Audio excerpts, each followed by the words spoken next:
Hey everyone! How are we doing on this Monday after Christmas? I got a lot of new stuff set up. Got some fancy overlays going. I'm noticing on the overlay that the black text on the background is not really working out, is it? So we'll have to get that modified and somehow, I don't know, we'll figure it out. Hope you don't mind, Bomber, that your name's under the tip category. If it is, I can correct that. LP, you're also on there too. I've got like, no, I'm backwards. Over there, I've got the song that's playing and the artist, the title, the album it's from, that kind of stuff going. On the very top over there, I've got some links to things. All right, so this here is just a display at the moment of whatever's on my screen. I'm going to alt-tab out of that real quick, because I think something else is ready to share out. I don't have fancy links or anything, but I'll share it to you guys right now.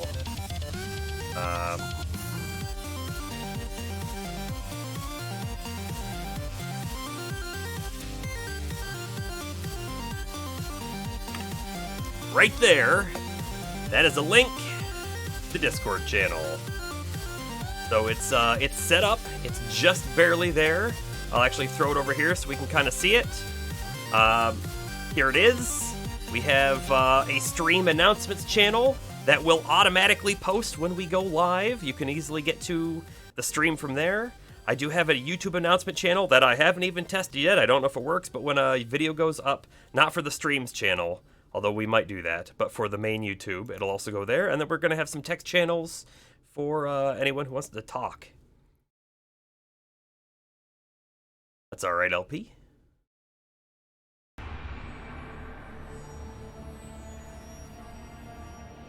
That link that I just posted is just like a temporary 7-day one, but I'll create a permanent link and we'll attach it onto the Twitch page and everything, so we'll have it. It'll be there. It'll be ready to go. In fact, I'm gonna throw this all the way over here on this screen just so I can see it in case any issues that pop up.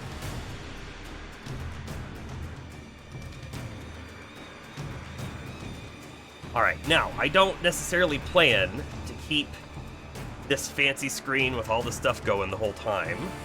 So then what we'll do is when we're done talking about whatever we're talking about, the intro, all that kind of stuff, we'll come back here and I'll do this main scene button, which should transition us back to what we are used to seeing. And if we're still playing music, it should show up here as well. Although I do have the music set to, I think, turn off quite automatically. I think so anyways.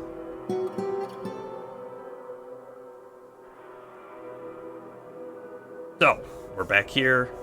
Game audio should be audible now.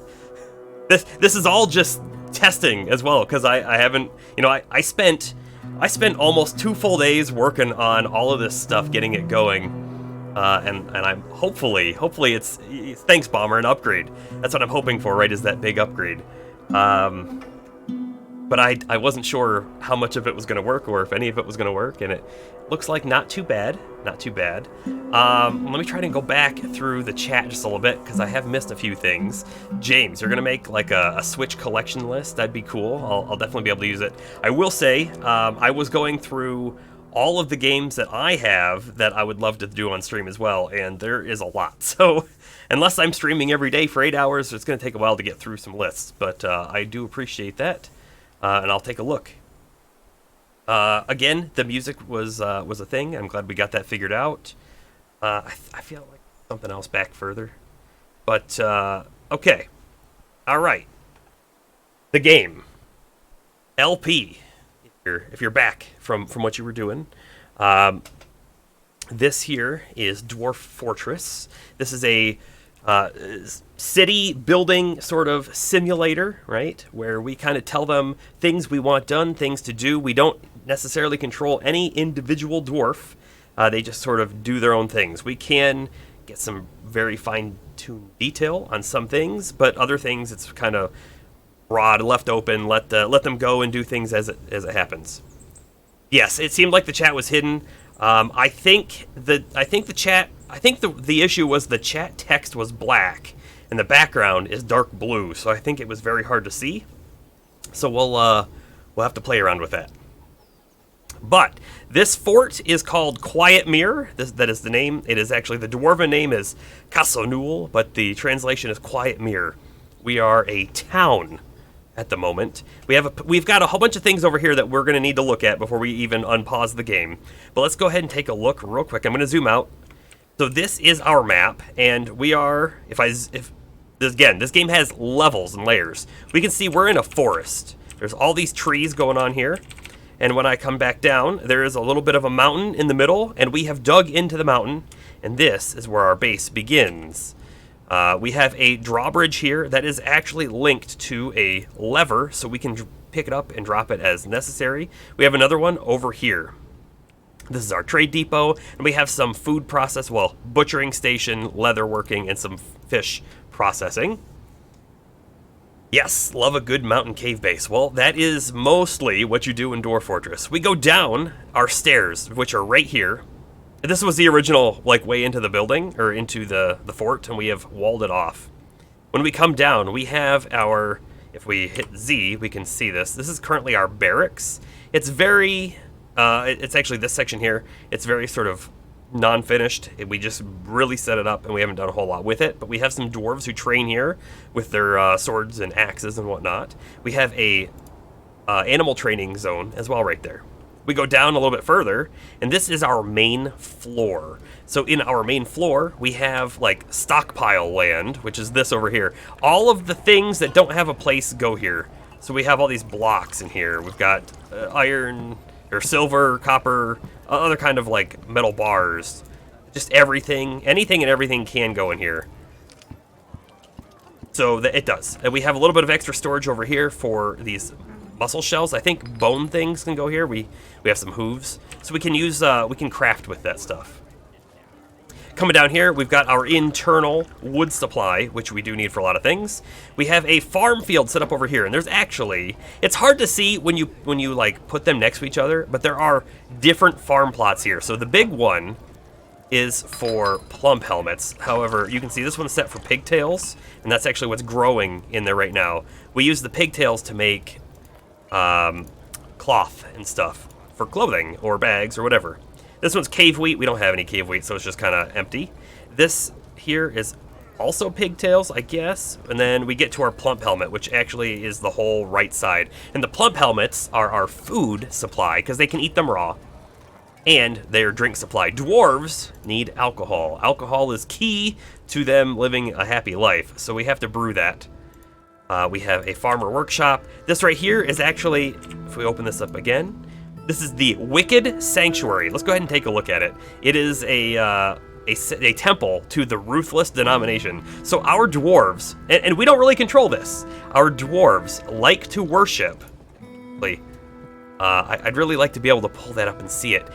They worship anyone that they actually want to worship, and in this world, in this fortress, most of them are worshiping, in the Ruthless denomination, they worship a god of war and whatnot, which is kind of interesting. I think it's also a god of death. We'll try and see if we can find that a little bit later. Going on, some dormitories for extra beds. We have an actual bedroom section down below. Let's see. Craft stations. This is for everything we need to do, for making beds, to making statues, to making tools. And down below, yeah, we've got just a lot more of them. And then this is our hospital section here, which we should have some people assigned. Let's go down over here at this stairwell here. We come down a little bit further, and this is bedroom land.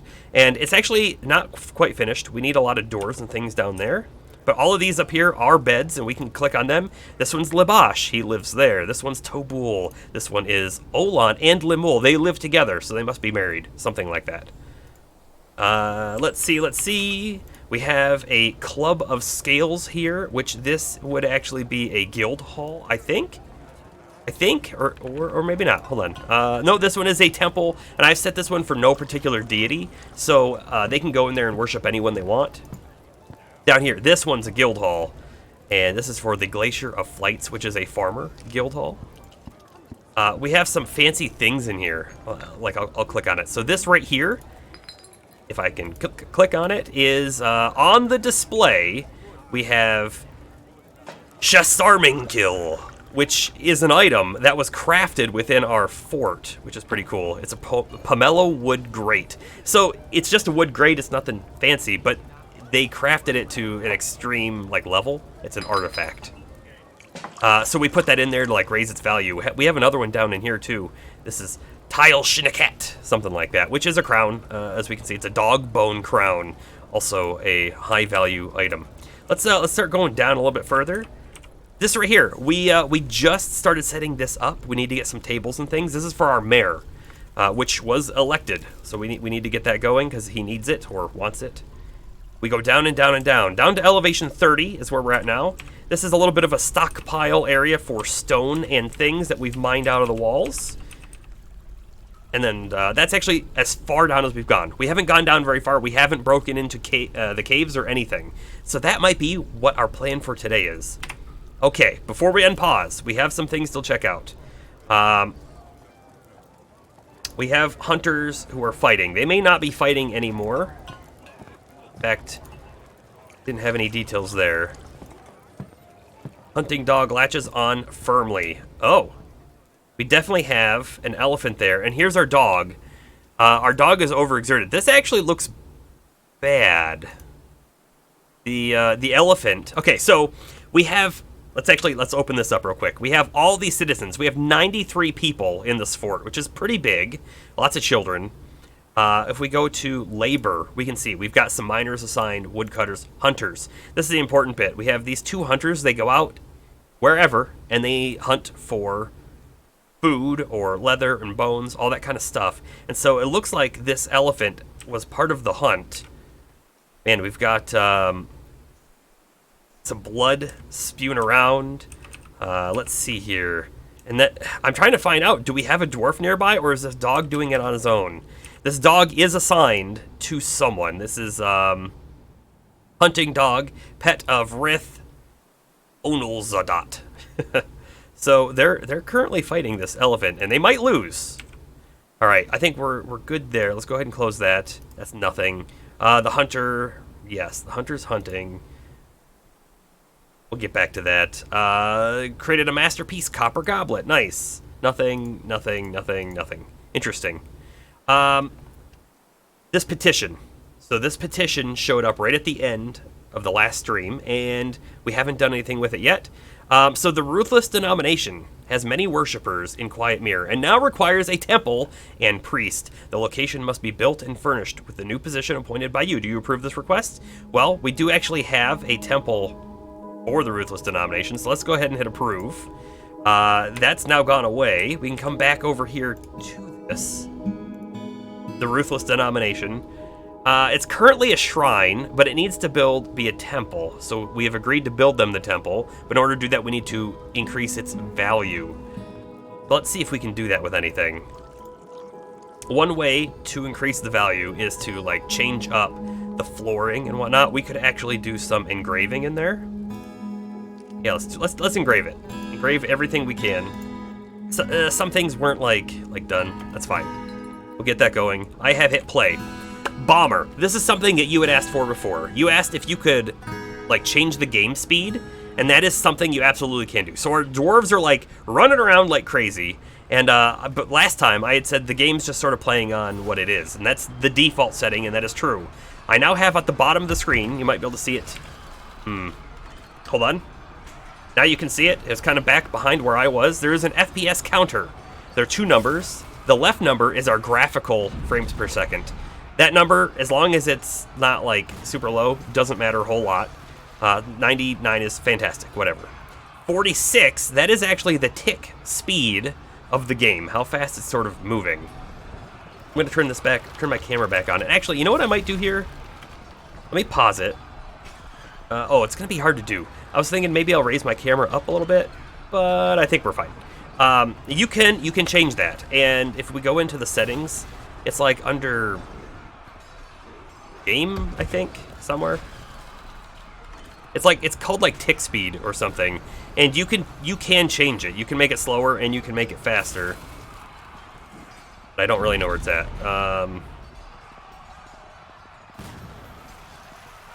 Game frames per second cap, that might be part of it. I don't know.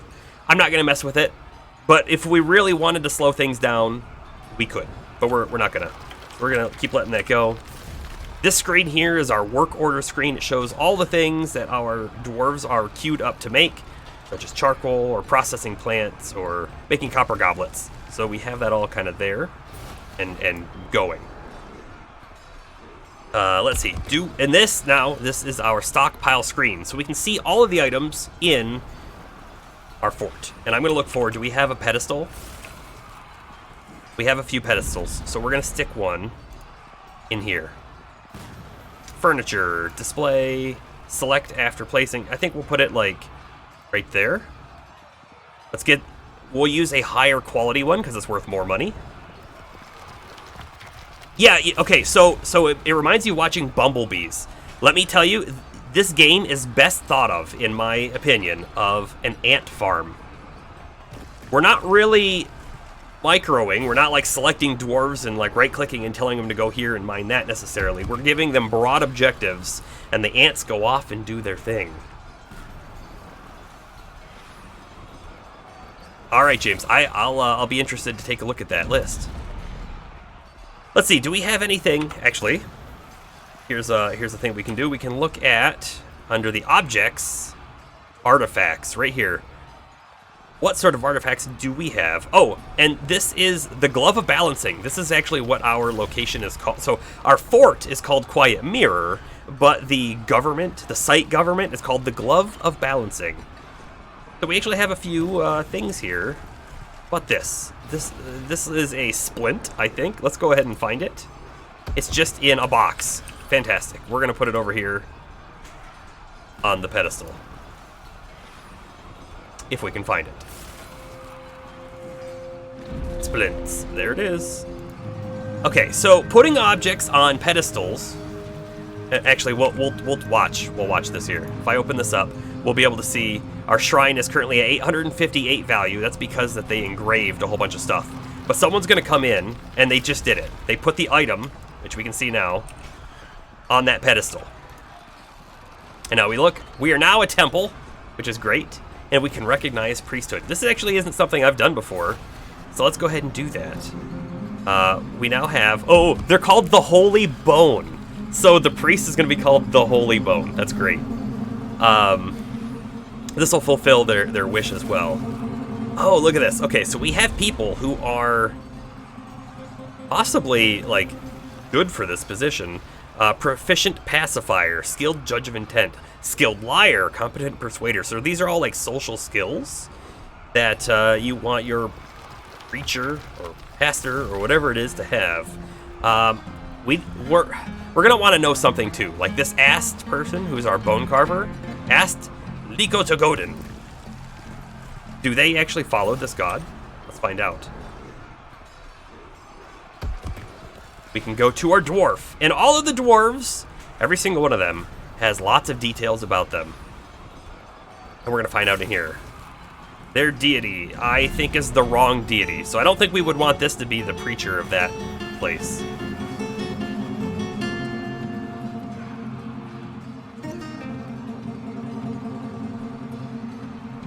Although, she does feel satisfied after the establishment of a temple for the Ruthless Denomination.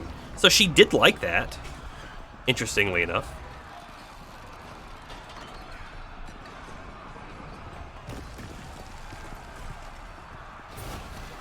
I'd really like to see, like...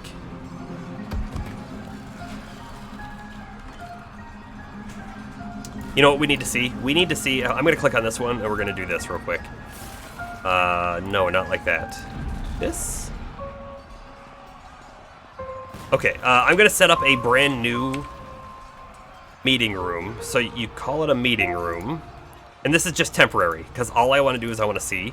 And then we select this, we say New Temple, and we're going to take a look. So the Ruthless denomination, right here, they worship Azok Menacgrave of death and murder, which is a fantastic god. So Azok Menacgrave. That's the god we're looking for. Okay, let's get rid of that new place we just set up because we don't actually want it. Where's that that person we were just looking at? Were they in here somewhere?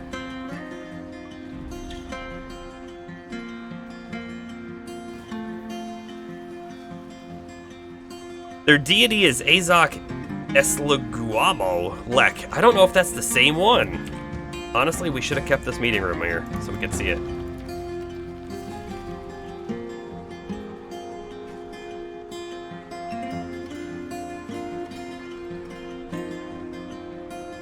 I don't see any others like listed in here.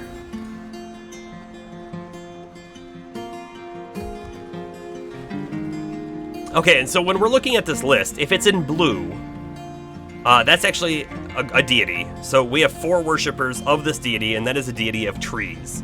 But if we look at the yellow ones, this one is like, it's like a denomination of that deity. So they worship Sanad, who happens to be right here, of plants in the rain. So we have 3 Sanad worshippers, but only 2 of them are a member of the Mahogany Doctrines.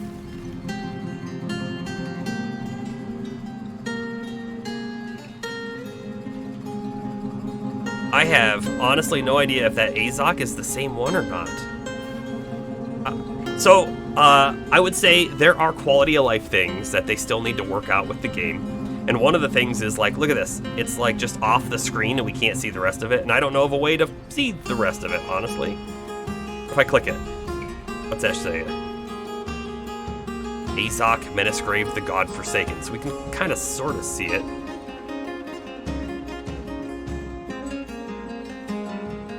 Okay, let's actually let's look at another person, see if they might be better. Doran Limarkib.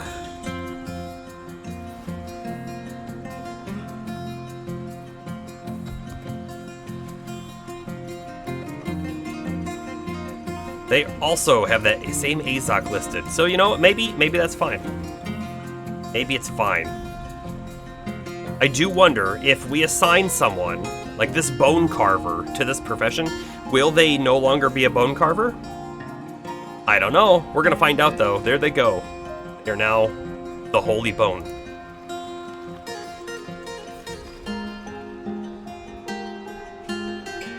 And we'll hit play again.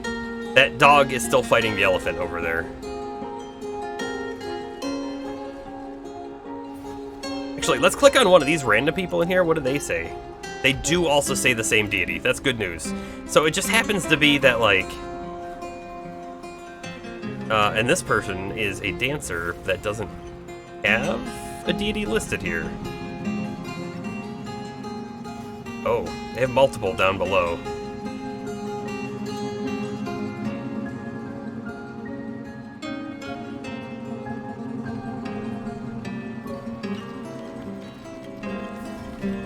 See if the dog's alright.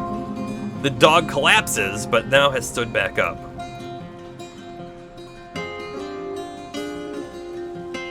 They're not doing so hot, either one of them. You know, we could.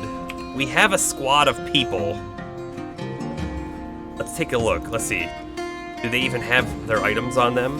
They do. Think. Or no, maybe it's gotta be green.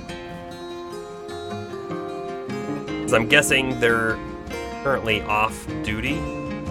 They are. Timber. We're in the month of Timber and they're currently off duty. We could send our military out to attack this elephant. Good. That might save the dog. I don't know if we need to save the dog, but it would be nice. Let's do it. Let's do it. Okay. We're going to rally you guys out here. They should start moving. They have become what they're supposed to be. If we check, they're grabbing all of their equipment. and we'll move on.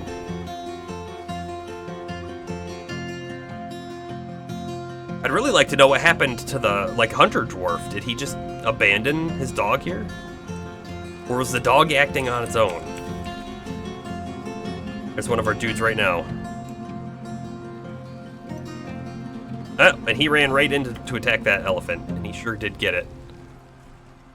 We can cancel the station. Cancel. We don't need them to be stationed anymore. Let's see. So the dog looks fine, just super tired. The elephant, of course, is now a corpse. This dude took it out. Soldier, on get the swords dwarf. And if we go to military, we can actually see 1 kill, that elephant. Which actually will give him, like, additional stats and whatnot, so it's not a bad thing to have had happen. The fact that our military killed it, though, I don't know if we can butcher it, which is unfortunate. When the hunting dwarves kill it, they can butcher it.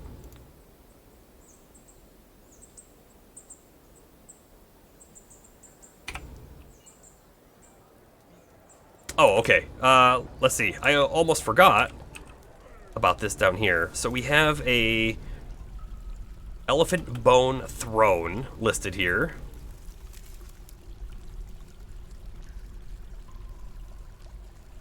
Which is pretty cool. Now we need to get a table in here.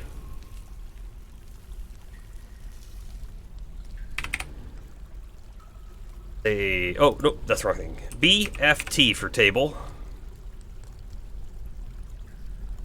We have for tables. Take our more expensive shale table. Put that in there. And we do need some doors. And we're going to keep building after placement. We want to put some doors here. So what we have set up is this here is a big office. This is a bedroom. And this is a dining room. I want the doors to match. I think we're going to use these gypsum doors. The plus ones, I guess. And this back one can be this anhydrate door. That sounds good. We're going to want a bed back here. Uh-huh. Yeah, you can have this mango wood bed. It looks pretty... Or actually, these are probably higher quality. Do the blue one. And they need some other things too, like a cabinet. We don't have any cabinets. They need a chest, which we do have chests. Microcline coffer. We're gonna need some more of that stuff in these other places too. New petition. The Ruthless denomination has many worshippers in Quietmirror and now requires a temple complex and a high priest. Priest. With an E. Hold up. That means we need a bigger space than this, honestly.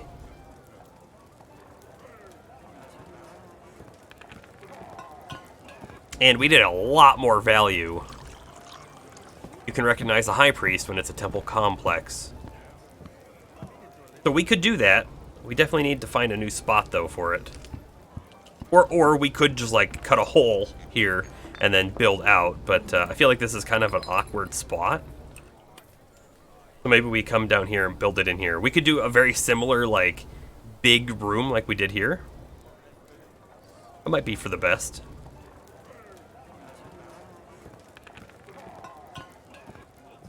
How many, like, spaces is this? 1, 2, 3, 4, 5, 6, 7, 8, 9, 10, 11.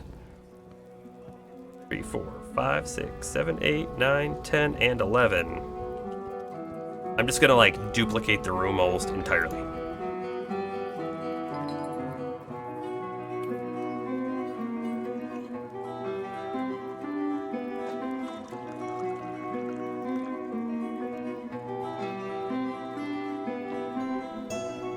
So I guess we will approve that, and we're gonna have to get that going here. Oh, wait, a planter is fighting? Oh, no. This says planter now, but they were a sword dwarf at the time. Okay. Let's see, I think that's good. We're down to 53 drinks. That's probably not good. Do we have a drink? Brewed drink from plant. So they are working on it. Okay. Let them go. We might want to have a second still. We have a lot of people. We might need, like, additional kitchen stuff going on.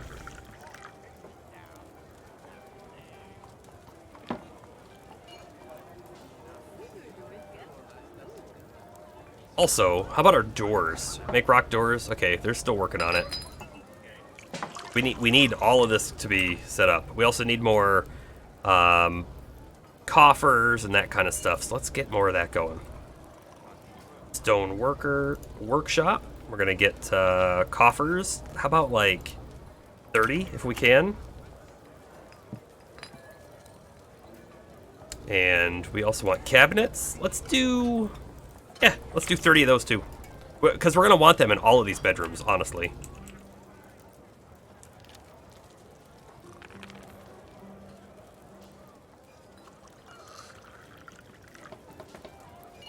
Also, this fort has an abundance of dogs. You can just see them all in here. Tons and tons and tons of them. And as you'll notice, they have genders, right? And what we need to do is, I think we want to probably gild some of these dogs so that they can't keep breeding. We'll leave one more male down there, though.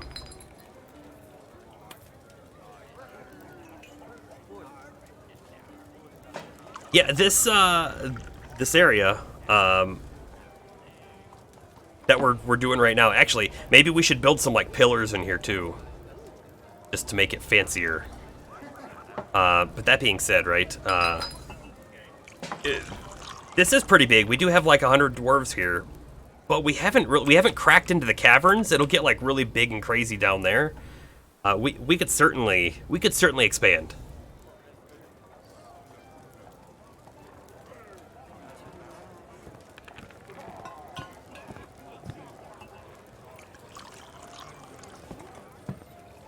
Once we have all of this lined out, we'll start getting some more things going on it.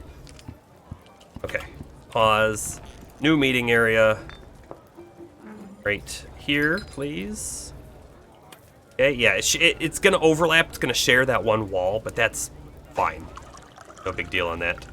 Except, make it a temple. Denomination. And what we're eventually going to do, right, is we will just move everything we have down there up to this one and then destroy that old one. We could repurpose that room. And in fact, look at this. Because we called it the Ruthless Denomination, it already knows that the holy bone of that like organization is asked. So we don't have to reset that. So that's good. Oh, and also chests. Like we can put chests in here and we could store some instruments and we could select a performer. So that might be something we do as well if we have any instruments. I don't know.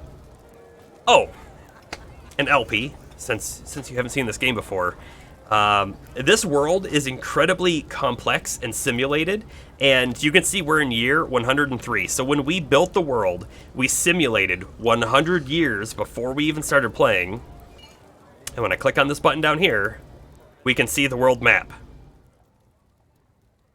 So on this world map, if I center on our own fort, we are right here in the forest. There's actually all these little green boxes. These are elven forest retreats, so the elves live here, and we have an alliance with them, so that's pretty good.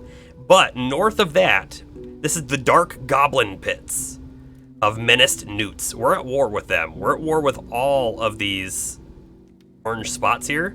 So they can attack us, and they may attack us, and we can attack them if we so desire. We don't really have a big military, so we're not looking to do that. Then, the blue sections are the dwarven, like, civilization that we come from. The civilization's called the Symmetric Floor.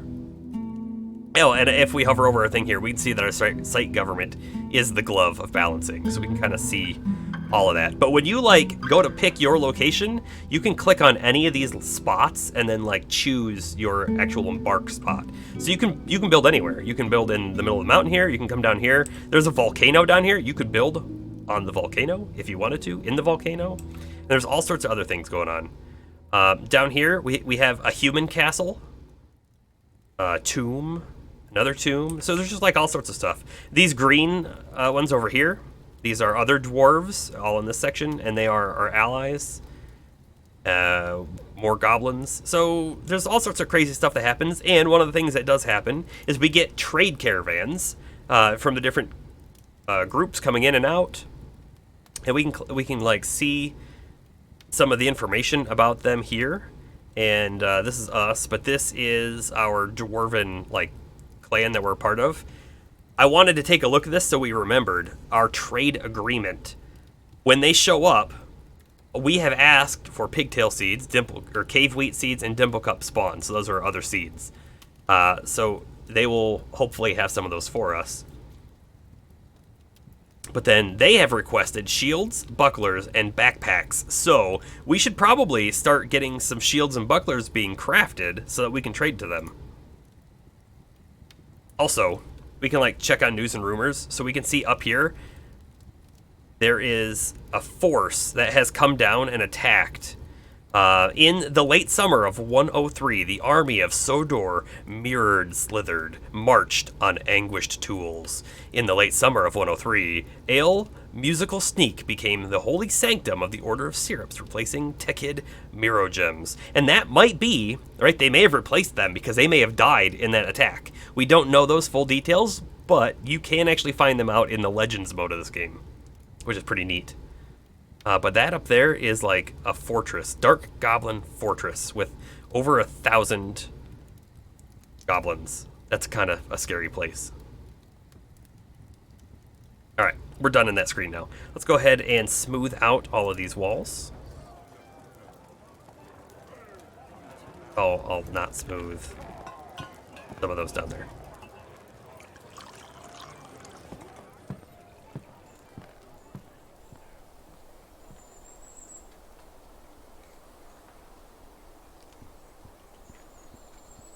Saving the game does, on occasion, take a little bit of time.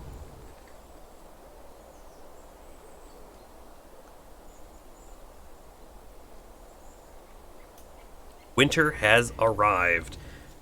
All right, how many bars of iron do we have? We have a lot of iron bars. We have a lot of iron. How about we do iron? So let's go ahead and tell them that we want to, at the Metal Smith's forge some iron bucklers, right? That's what they wanted, were bucklers. Let's go ahead and make at least 10. That will be better than nothing. Quite often, the caravan will arrive in winter, so we might not make it in time. Oh, Snatcher, protect the children. Okay, hold up. So who is this? This is our Fisher Dwarf, and he has spotted those Snatchers, and here they are. They're going to be running up to our fort. They're going to try and get in and steal some children. So let's get our guys ready. We're going to station them. We'll station them like here to start with. Where are they going? Okay, so they're going up and around, and they're going down, and here they are. Aha! Okay, so our guys, right there, Vabok is now chasing this goblin thief. Where did the other one go? I don't see the other one. Okay, so this is Uzbu. Let's see where the other guy's at. Dost Gosp. He is way over there. What is that? Warblood. Yeah, so he's like way up on top of our hill. Let's go ahead and follow this dude and see what happens. He's running. Oh! He's been got. We can open up this here. The goblin thief is fighting. Let's go ahead and take a look here. The goblin thief strikes the stray war dog in the upper body with her hyena leather bag, bruising the muscle and bruising the right lung. But the stray war dog bites the goblin thief in the lower body, tearing the fat and bruising the muscle, and bruising the guts through the now broken beaver leather trousers. The goblin thief looks sick. The stray dog latches on firmly. The goblin thief becomes enraged, and they strike the dog again with their bag, bruising the muscle. Oh, and bruising the dog's spine. That's not good. But then the goblin thief vomits. I have a part in this. I will have my revenge, they say, as they strike the dog again. But let's go ahead and scroll down quite a bit here. This is not good for them. Good for us. The Axe Dwarf hacks the Goblin Thief in the head with his copper battle axe, tearing apart the muscle and fracturing the skull through their, I think, double broken coaty leather hood. Boy, that's one gross thief. Yeah, he's not doing so good. He's about to die. The militia commander stabs the Goblin Thief in the head with his copper spear, tearing apart the muscle and fracturing the skull. A tendon of the skull has been torn. The force bends the neck, tearing apart the fat. These Goblin Thieves should not have come to steal our children. He was 244 years old and dead. What happened to the other one? He is inside our base? Let's follow him. Aha, so what he did was he ran through our doorway. See, this right here, if we're watching like a battle, this would be the best spot to slow the game speed down. So we might look into that. I do think that there is a button you can push. I think it's period. It didn't do anything. I might have to set it up, but I think there's a button you can push to make it go to 1, which is the slowest, of course. This dude. The Goblin Thief. The Swords Dwarf kicks the Goblin Thief in the upper body with his right foot. Wait, does the Swords Dwarf not have his sword? What's he doing kicking? But then the Sword Dwarf does stab him with his... He stabs him in the left upper leg with his copper short sword, so he does have his sword, which is good. Notice that they're only wielding copper. We should really probably spend some time making some better tools or weapons for them, because copper is not the best weapon. And he did not make it very far. Okay, so now that the battle's over, there's little locks on them, and those locks are important because it's actually saying that we forbid them from trying to get any of their stuff, but we actually want all of their stuff. We want them to also get rid of the bodies, so I can come here and I can unforbid that stuff. We gotta find the other body. Here it is. Unforbid, and our military was successful. We can also tell them they can stop. They don't have to do that anymore. And since they're in training mode, they should go back downstairs and train. Right over here. This is their barracks. Combo attack indeed. So now we can check this. He's watching a dodging demonstration. This is he's leading an armor demonstration. So they will teach each other that the things that they know and go from there. So these are just melee. We don't have any ranged units yet, which we should probably be getting some ranged units at some point. Okay, that alert is done. We're good. In all of these things, they're sparring, the snatchers, the fight. A python. Where's the python at? The militia commander attacked the python. It's over here, somewhere. Interesting. So, yes, there are creatures in the world that are not friendly, like that python.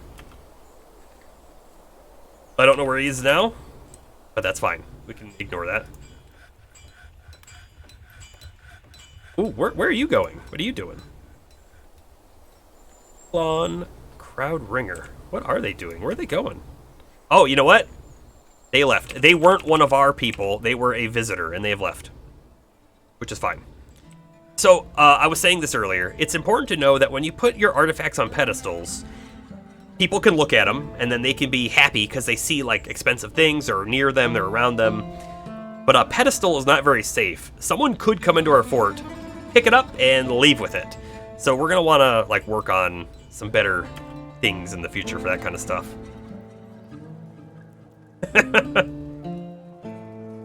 Well, I'm not sure if those people usually try to steal the children, but we'll go with it. It's fine. Let's see. One thing that I like to do in my games, which I haven't done in this one, is I like to set a few people to be engravers, because the higher quality of the engraving, the more worth it adds to whatever room you do. And if everyone is set to be an engraver, you're gonna get like people down here who are only dabbling engravers doing your engraving, and they're not gonna be as good. Of course, they can't train if they don't do it, but let's go ahead and get some of these people to be our dedicated engravers. And this one too. They're competent. Engrave, please. All of this stuff.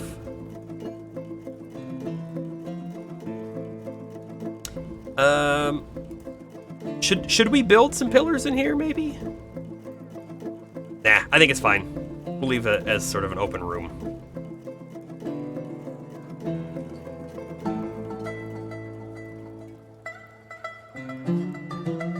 What's really cool about these engravings, you can see, right, they're doing them, and as they do them, these little blocks go away.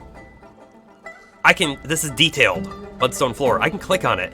We can read what the engraving is. Every single engraving's unique. Engraved on the floor is an exceptionally designed image of Mafol desert flags, the Dwarf, and Dwarves by Libash Maristagoth, which is the person who carved it. Mafol desert flags is surrounded by the Dwarves, and the artwork relates to the acceptance of a Dwarf, Malfol, as a member of the Glove of Balancing in the mid-autumn of 100. So these are actually things that have happened in our world. Right, whatever this one is happened in the year 102. Superiorly designed image of Thicut, the Dwarf by Libash. Thicut is withering away. The artwork relates to the dehydration of the Dwarf Thicut in Quietmirror in the early winter of 102. Thicut, is that one of our dead? It is. Our glassmaker died of dehydration. And they have now memorialized them on the floor of this new temple.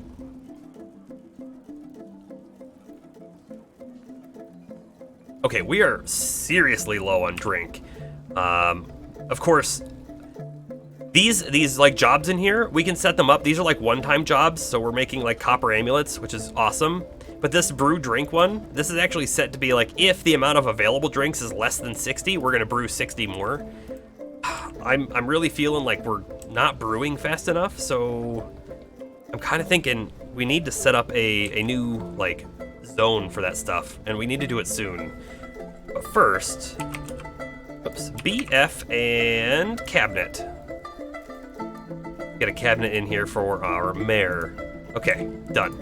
I think this is good enough to tell him that this is now his area. So we're gonna say you have a office, and this is your office.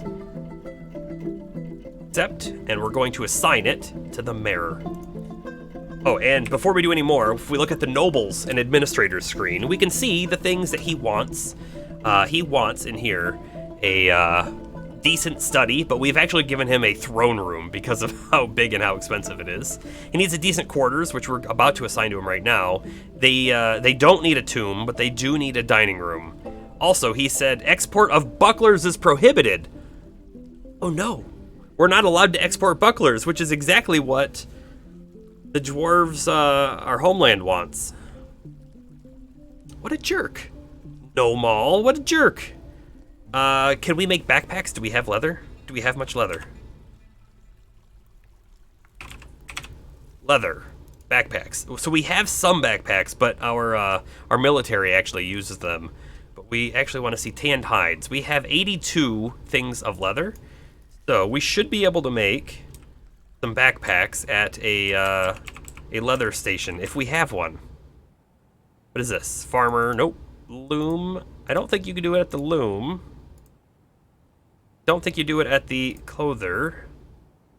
We might not have the leather workers station. Double check that though. Stone, carpenter, craft store, jeweler. Not seeing it. We'll have to dig a new hole.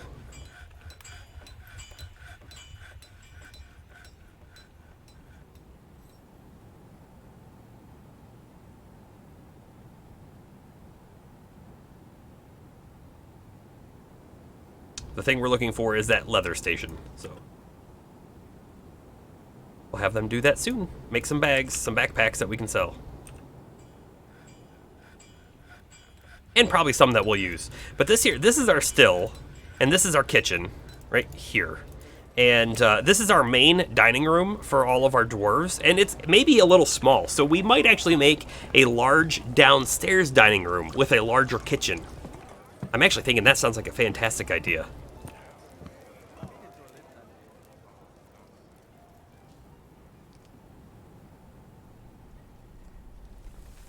bedroom, except give that to the mayor. And then a dining room just for them. Where's it? There it is, dining hall. There.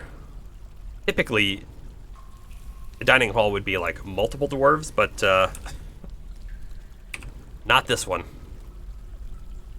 So we're gonna give him a table and a chair to eat at, and then we're also gonna give him some little stockpile for food and drink.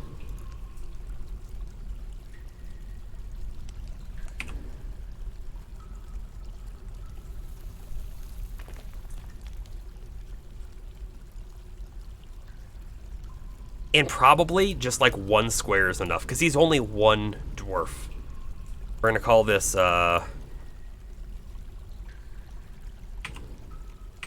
mayor's drink, food, and this is gonna be drink, plants, all done. So that's gonna be like the alcohol. Okay, we're going to give him a stockpile right there. It's gonna be called mayor's mugs. Finished goods, type goblets.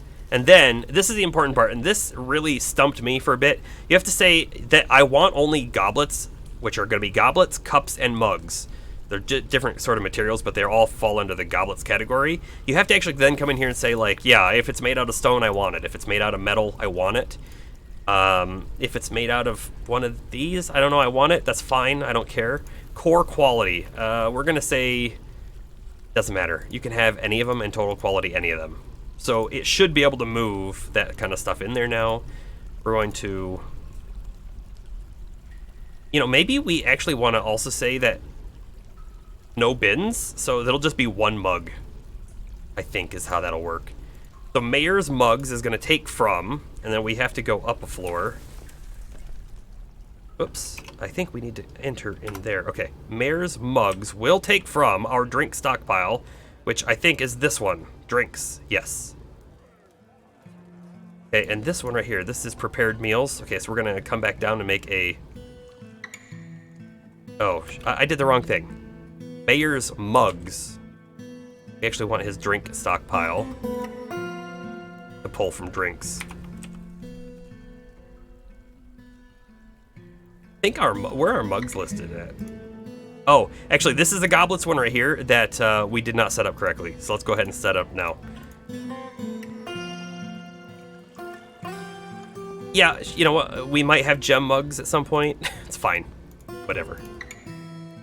Good. The only ones, I really don't want artifacts listed in there. Okay, so goblets will give to our mayor's goblet thing. Okay, let's come back to this one and fix it here. We don't want this to pull from drinks. There's no drinks that go there. And then the last thing is going to be right there, except mayor's food. Food, prepared meals, done. That's all there is to that one. And it needs to take from the prepared meals section, which is, I believe, this one? Yes, prepared meals. Done. Okay. So our mayor should be happy now. No, they need 1 weapon rack and 1 armor stand, which I don't know if we have. I guess we'll find out.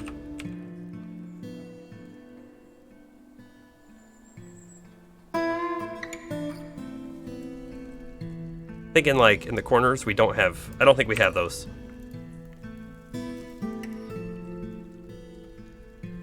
Make a rock armor stand, and let's do like 2.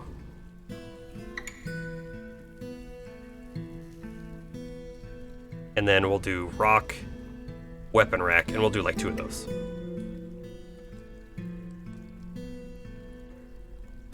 Go and do it. Do it now.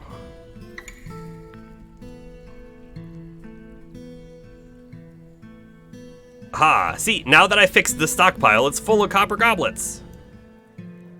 Which is great. Which is really great. Before, our dwarves in the dining hall, they would run in here to get food, and that's great. They would come back here and eat it. Then they'd run in here to get drink. But in order to drink the drink, they have to have a cup. So they would like run all the way over here and find a cup, and then run all the way back down and fill it. That's now resolved. Build, workshop, clothing. We want a leather station in here. And let's make that out of... We have some kind of stone blocks, right? Shale blocks right here. Or mudstone blocks. Or gypsum blocks. Let's do the mudstone.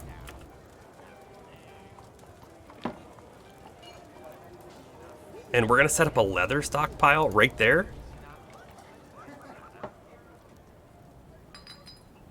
Leather. All. Good. Take from this one. Stockpile number 1. This is like our generic sort of everything stockpile.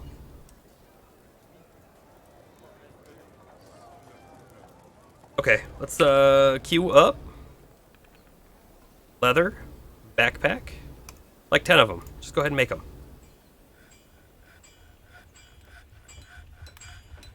We'll let it go.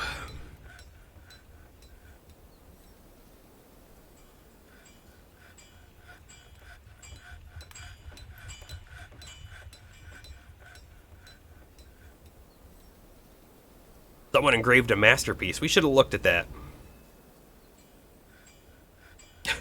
Stray dog has given birth to puppies.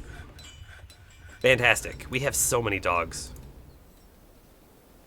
I mean, one thing you can do, you could technically eat all of the dogs. Not a fun thing to talk about, but you could. Alright, we're gilding more of the males.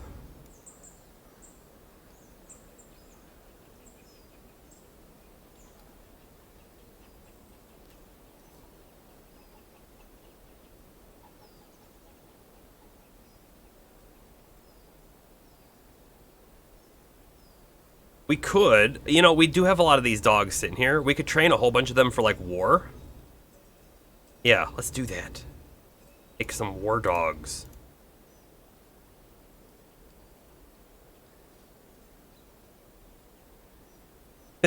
Yes, this game is filled with fun things to talk about and not so fun things to talk about. And it's up to you whether you do or do not do the not so fun things. Oh, this is something important to look at.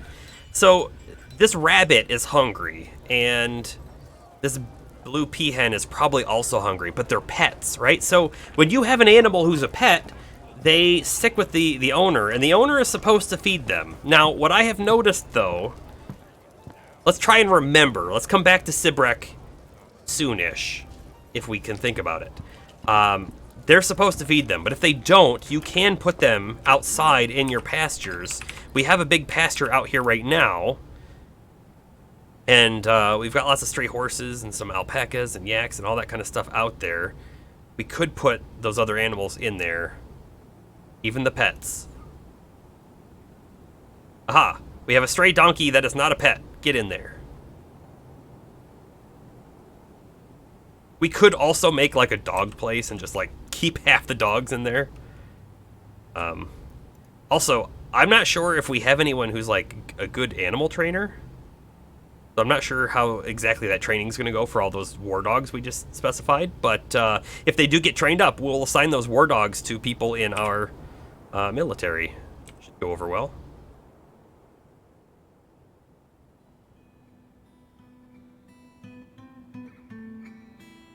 Okay, I forgot about things. We need to come back down here, take a look at this place. It is currently at 6,900. So if we moved that artifact down here, which we really should display, right in the center, on this mudstone pedestal, then that should boost it up quite a bit. But if you notice, we actually just got something else as well. We got some statues. Let's go ahead and put statues in here. We've got all these copper statues. Copper statue of Rith. Sure. I don't know who Rith is. It's one of our dwarves, I'm pretty sure. A copper statue of Zedot? Find out who that is. No, I offset that. We'll fix that in a moment. Cancel. B, F, U. We'll put the llama statue in there too. And we need some doors.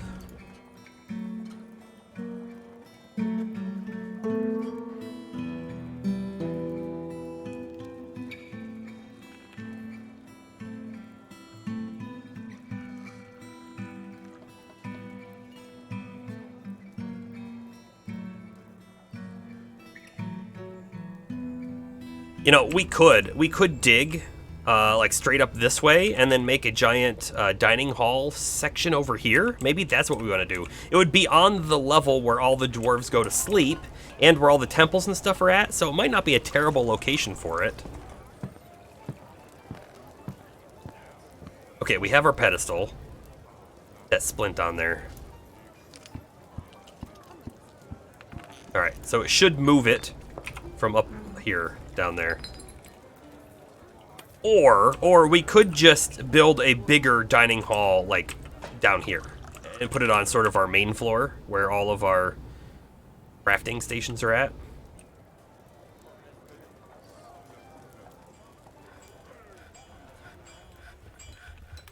Okay, they've taken it. Let's go down. They have placed it. Okay. We haven't actually become a temple complex yet, so we're like, I think we're almost at 10,000. But we're getting some of these copper statues in, and you can actually read them too. Superior quality copper statue of dwarves. The dwarves are laboring. It relates to the foundation of Quietmirror. Oh, it relates to the foundation of our place. That's pretty cool. But let's look at the llama. Well-crafted copper statue of a llama. That's it. It's just... I don't know if we're at a temple complex just yet.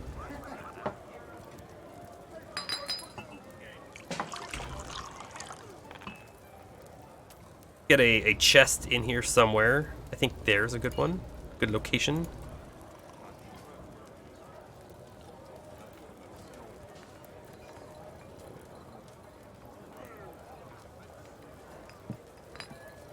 Another puppy.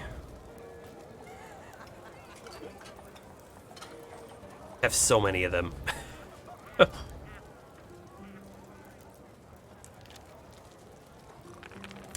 Did we ever get our armor rack made? Yes, it does look like we did.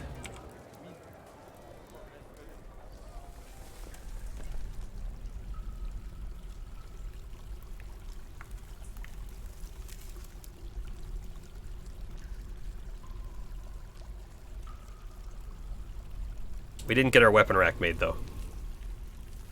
That's going to be coming up. Gonna be coming up. No weapon rack. But after that, though, our mayor should be happy. And then maybe he'll actually let us export bucklers. Maybe.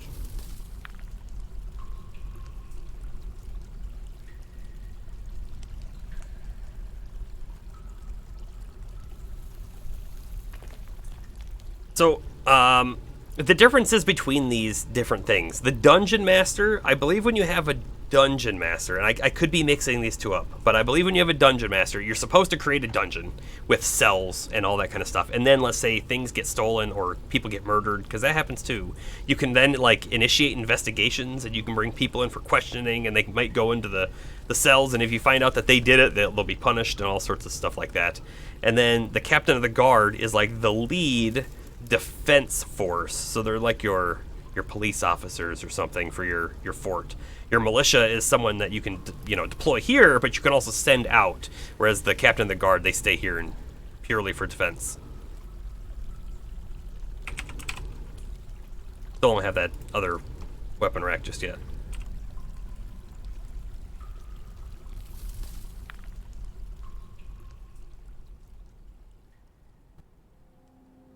We have a Baron Consort visiting.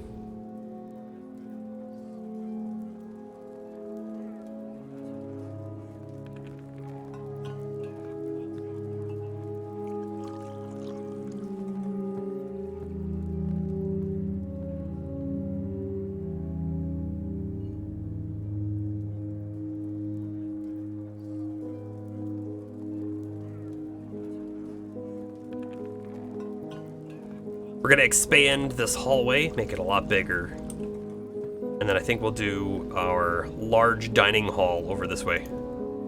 Somewhere, somehow.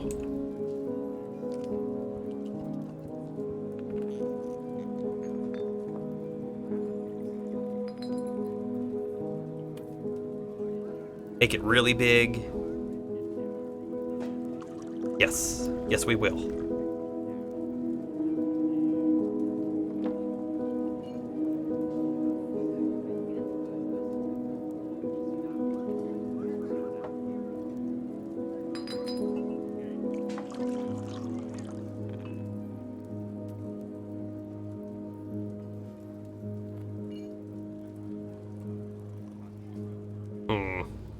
I'm trying to like lay something out here, and I'm not sure if I'm liking that design though.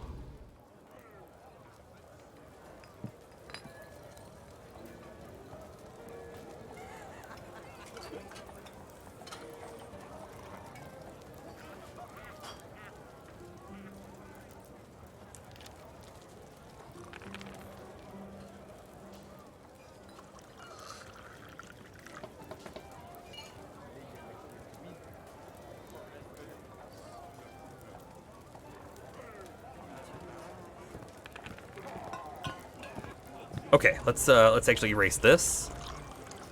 So what we want is we want a large storage for them in this section.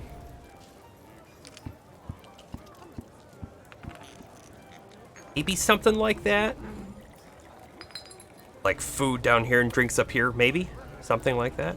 But then we want all the different like craft stations as well. And I'm not sure if I love this.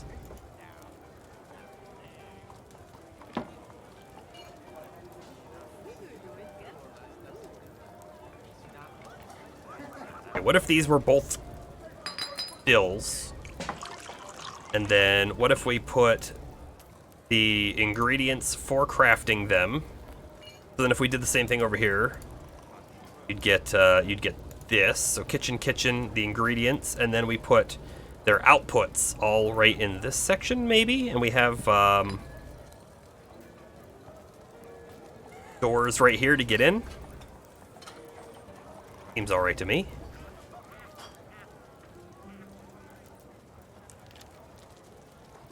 Okay, go at it. Also, I'm kind of feeling like, what if we have a back hallway here to get to the kitchens and stuff, so you don't have to go through the dining hall to get there?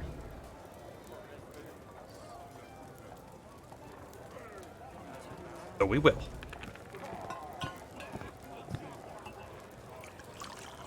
Oh yes, look at all that coal. Bituminous coal. How much do we have? 15. Okay. Smelt. The bituminous coal, 15 of them, into coal coke, which is used at the metalwork and at the smelter even.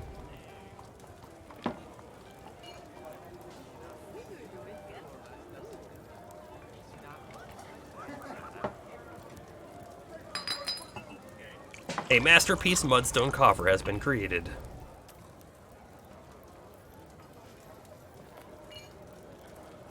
Thob keeps becoming a manager and then not a manager. Did we, like...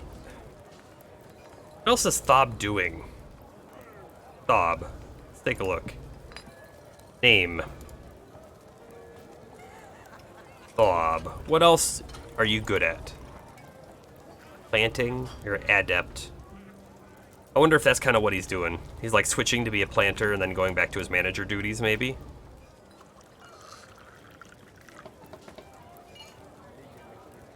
I'm not sure. Maybe. Struck ruby and sapphire. And our weapon racks are done. Let's get those going.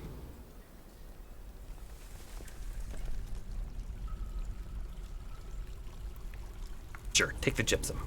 That's fine.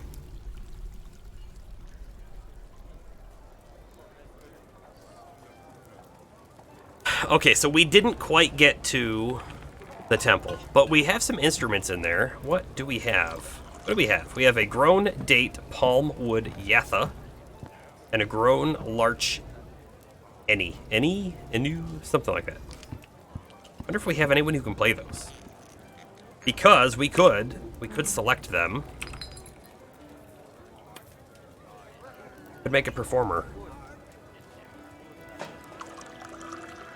I do think, though, that if you select someone to be a performer, they will spend almost all of their time performing and not doing other things.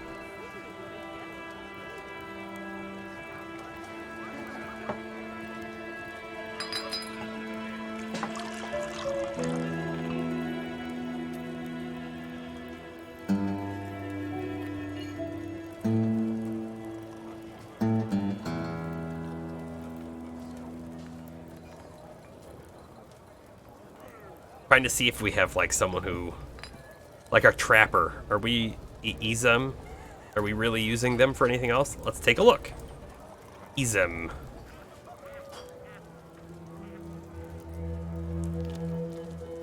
Izem the Trapper. Talented Trapper, but rusty because we're not actually using them for anything. I wonder if that means that they'd be a good hunter. I'm really not sure. How about that? How about Izem can be our... performer. We can find him again. That's one of the things that, like, I feel like they're going to work on is this list. Being able to, like, search for someone be super helpful. Because I'm pretty sure we've already lost him. Izem, the Trapper.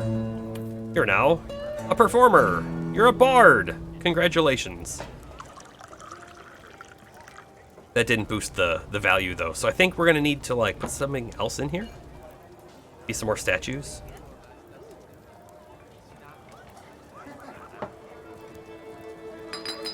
You know what we don't have in this one or in this one? Don't have these. I'm going to stick one, like... right in the back here. Oh, we don't have any. Okay, so altars. We don't have any altars. Let's get that going.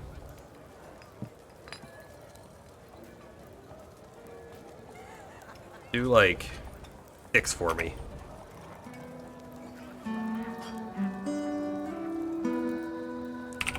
Also, let's get some doors going. Use the closest. I don't care which ones you use.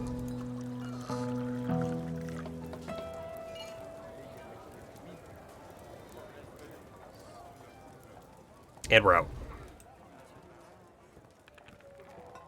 And we need more. We need more. You always need more doors.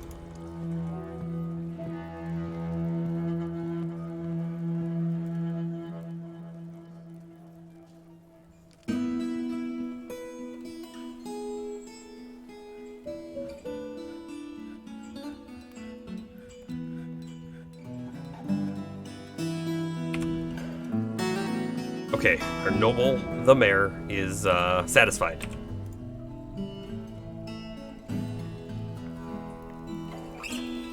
Noble, the mayor, has ended a mandate. How about that? What we were saying, hopefully if he got what he wanted, he'd be happier. And let us export those things when we can.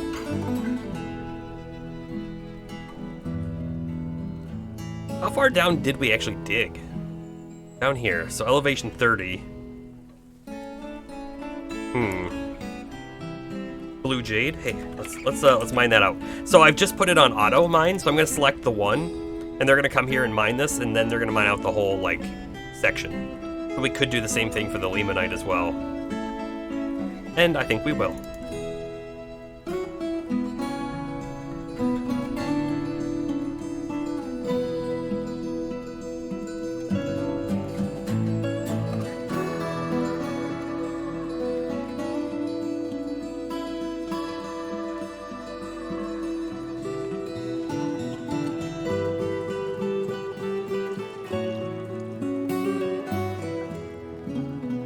Copper statue of leeches. Yes, please. It's gonna be a weird one. Gonna be a very weird one.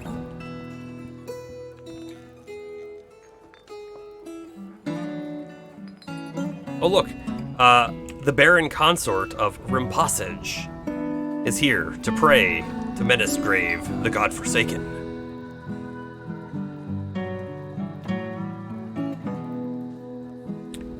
Minkot has become an Axe Lord.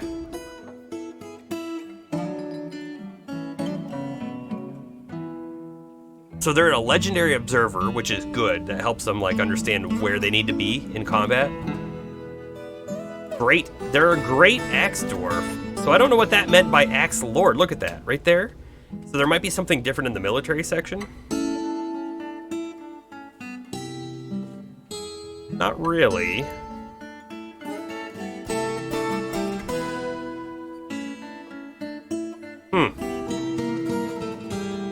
I mean, maybe great equals axe lord. It really might.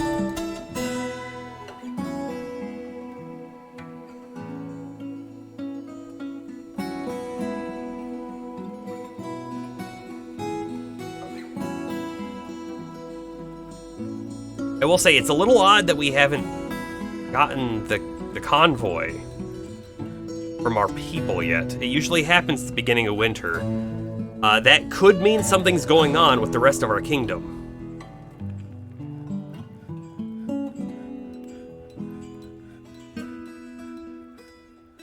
Alright, are those altars done yet? We have one. Yeah, go ahead and put that in there.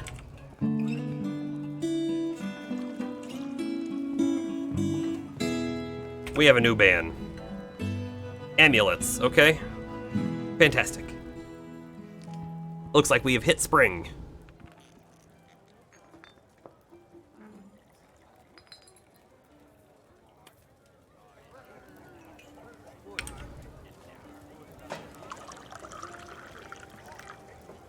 I'm really not happy about this.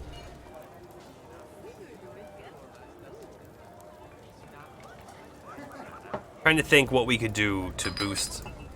Oh, I guess we still don't have our copper statues in there yet. They might boost it. We'll see. There's one. There now.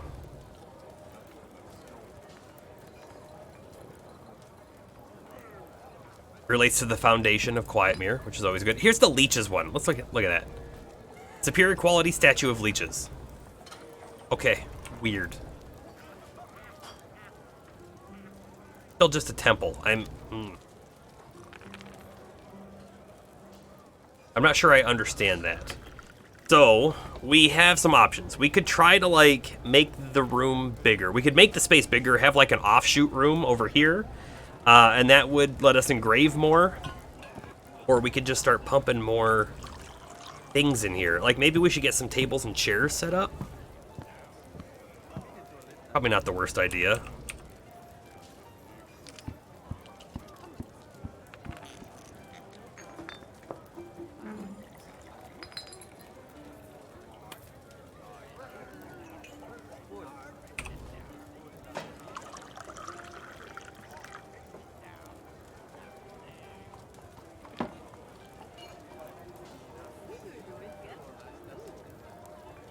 Couple tables and chairs and geez, what else could we stick in here?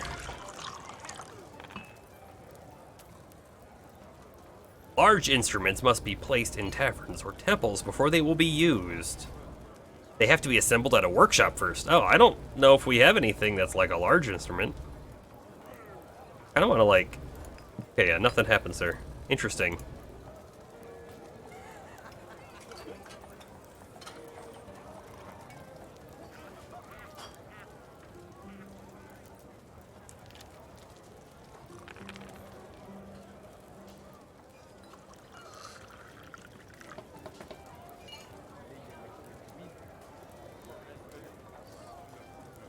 What is this thing? There is a snail. Hold on.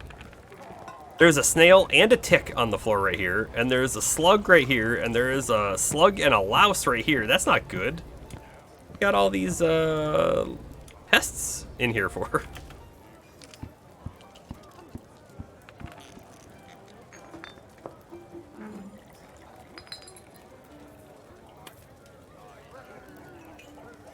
Yeah, you was right.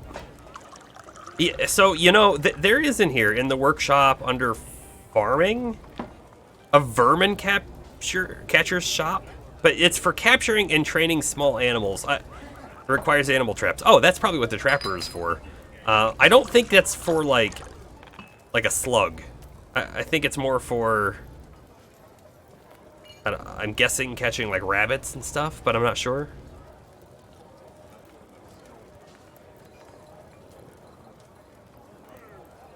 Aha! We are now a temple complex, so we could recognize a high priest. Let's do it. Alright, Ast has upgraded to the High Skull. Do we really need to have a Holy Bone replacement? We might. We got an alert. We got an alert. An Elven caravan has shown up. Okay.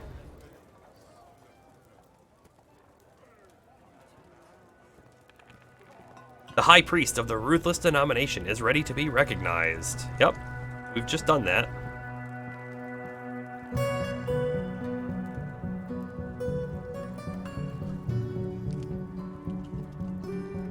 Okay, we'll do the Elven Caravan in just 1 second here.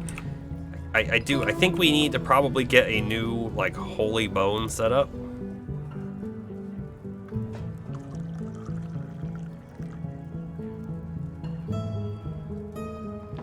Let's look at Doran. Doran the Shearer.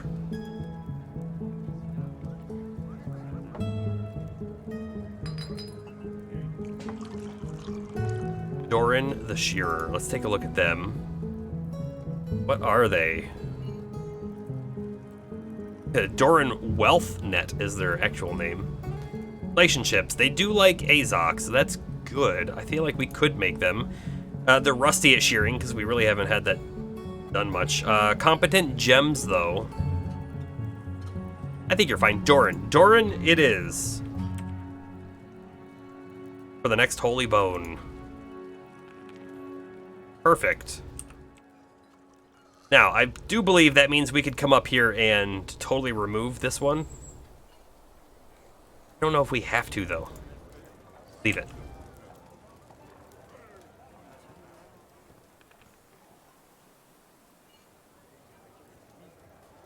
How many rough gems do we have? We should probably...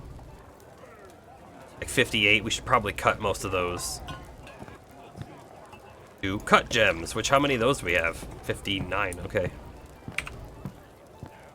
Jeweler, cut gems, and let's just do like 50.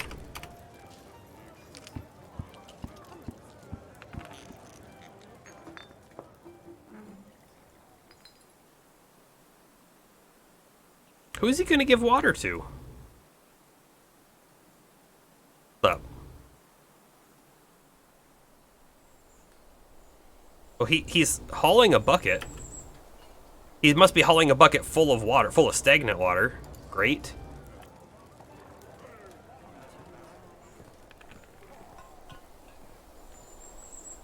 Okay, I don't... oh, it looks like his clothes are getting bad. We need to really probably get someone on clothing. How much cloth do we have? A bit.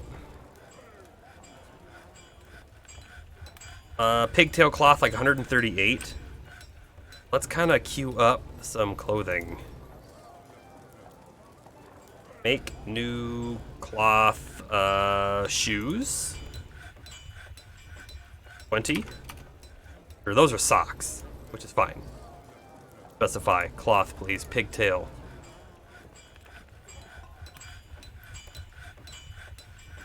Probably tunics, maybe? Tunic? Nope.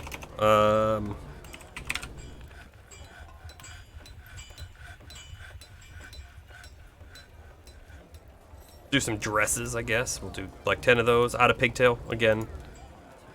I don't really want to be using our silk or our wool. We don't have a good supply of those.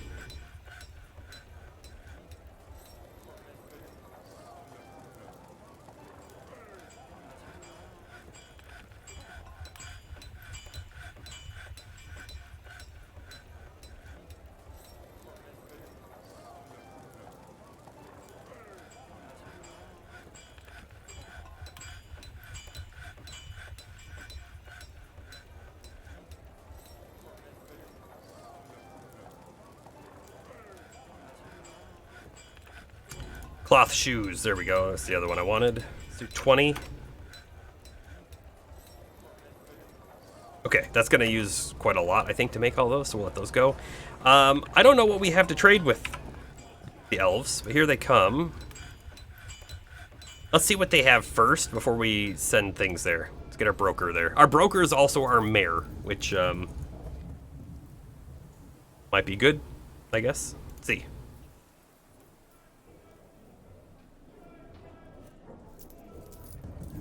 They've got a lot of wood. We have plenty of wood to cut down. Elves do not like it, though, when we cut down wood. They also will not take anything for trade that was basically living.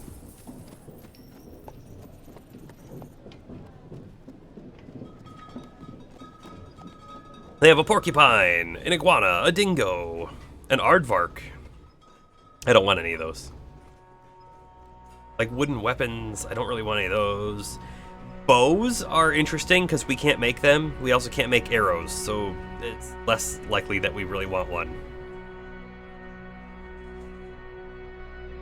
We could buy these bucklers and trade them the next time the dwarves come. And they have like wooden gloves and stuff, which is kind of weird. Or actually, these are cloth, but these are gauntlets made of wood.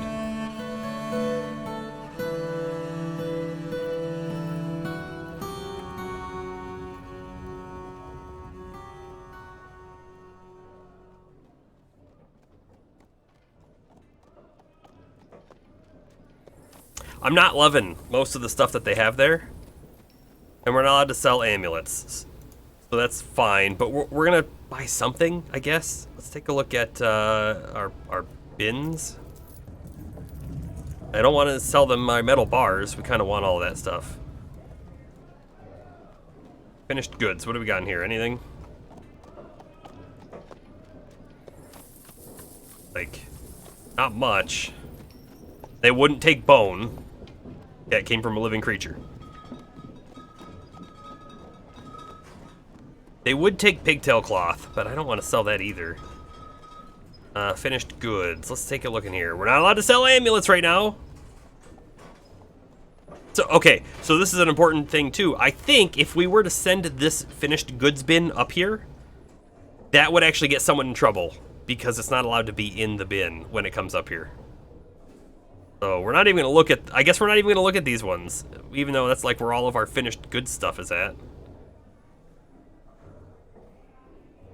What a pain our mayor is. What a pain. Here's one. With really nothing in it. They won't take these. They're from living creatures. Aha, here we go. Some mugs and some cups. Ugh. Gem bin. Those are rough. Actually, we probably have a cut gem bin that we could give them.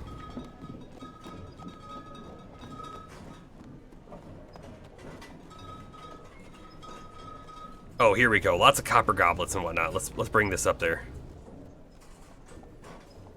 Good, we had something to trade. We don't want a whole lot from them anyways, so it doesn't matter that much, but there's a gem bin. These are some cut ones too.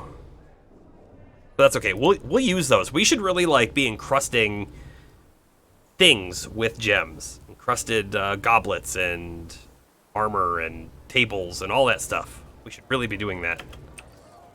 Why are we carting in all this drink? I'm not really sure what's going on there. They're bringing water. Like, the guy came in with water. He came in through here. And then he, like, walked away. I'm really not sure why.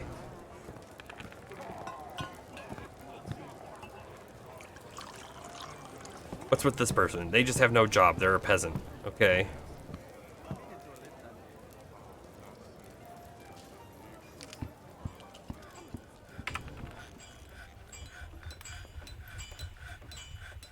Who's bringing our bin? Come on, people. We need it. Did you see this person? We've got a child running out here. They're going for drink. Yeah, we don't have enough drink.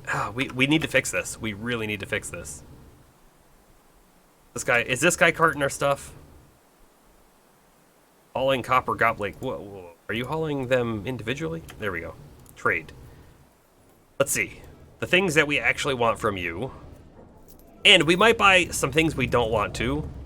like barrels and buckets, just because it's good for trade relations. The more you trade, the better they'll like you, the more good stuff they'll bring you, all of that kind of stuff.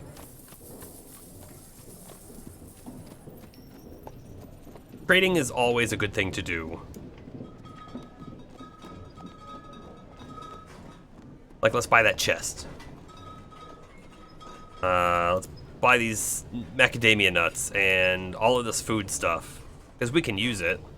We can absolutely use it.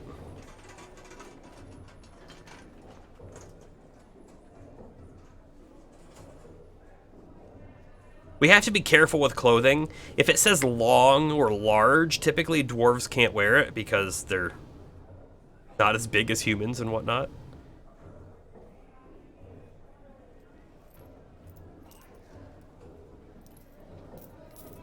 Like this grown jute dress, it might be too big for us, so I'm not even gonna look at it. Sure, let's get that bucket, that barrel, they're cheap. We'll take a toy boat, the children can play with it. Puzzle boxes, sure. And I guess the instrument.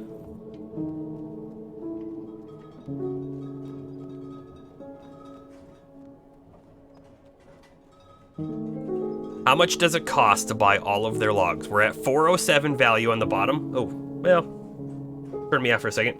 We're at 407 down here. This is currently how much we owe them. Logs. Only 608. We're gonna buy all of their logs. All of them. Refocus, please. Let's sell some things. We have to be careful. We cannot sell the bin itself. Made of wood, and they wouldn't like us. So the elves are allowed to cut trees. They're allowed to make things out of wood, even though they don't like it when other people do. And shoot. I didn't factor in that the bin itself was actually worth a lot, so we need to undo this, and we need to move something else up here. Let's get our gem bin. We'll sell them some gems. They'll appreciate the gems.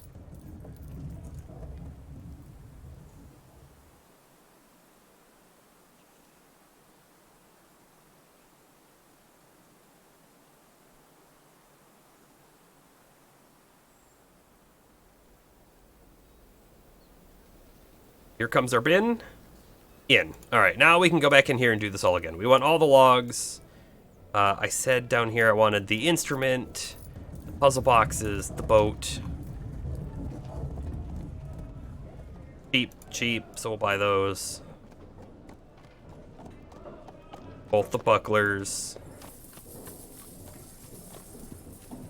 We could probably also buy some of these gloves.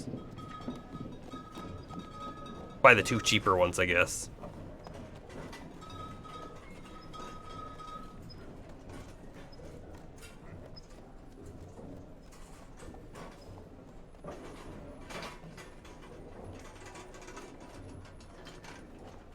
All right. Try this again. Wait, these are all rough. Okay, they're not all rough. Here's some cut ones.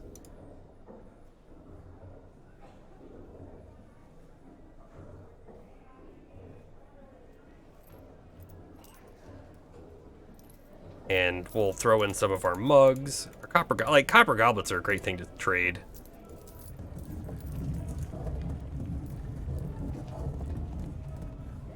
And I'm going to turn my camera back off again. So you can see down there the trader profit 166. It's currently in the yellow. We really want it to be in the green so that they're like really happy with our trade. And there it is. Right there. Okay. Refocus. Thank you. Great. They're gonna love it. Ah, wonderful. Thank you for your business. Yeah, it's always somewhat difficult to trade with elves just because you can't give them everything you want to. Bins. We gotta find the bins. There's one of them. Send it back down. That was the empty one. And this one. Send that back down too. Okay. I don't I don't think gnomes are common. So I do think that gnomes are in the game, but I think that they're really uncommon, and I don't know if they're usually represented as like major civilizations. So I don't know if you can even trade with them. No trader needed. I feel like I don't have enough experience in the game to know myself, but I feel like I've read that gnomes can spawn only in like extreme mountain areas, and that's where they live and whatnot. And they're not usually common, and maybe a world won't even have them at all. He's setting up a joke, but I do think gnomes are real. In hard mode with advanced economics. I do like that though. Okay. We really, I paused it again because we really need to figure out this situation over here. We need to get some things going. So first off, let's go ahead and smooth all of this so it's good to go. And then we're gonna get it engraved. Although we're not gonna engrave the back. So let's go ahead and get some workshops in there. Farming. I want 2 stills. And I want to select what material they're made out of. Where are our blocks? Here are our blocks. Do I really want to use gypsum blocks? Sure.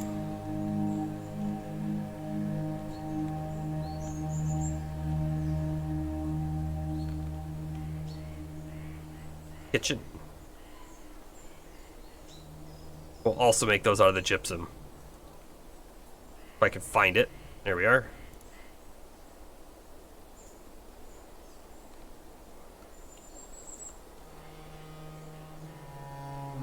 Okay. Let's get some stockpiles in place.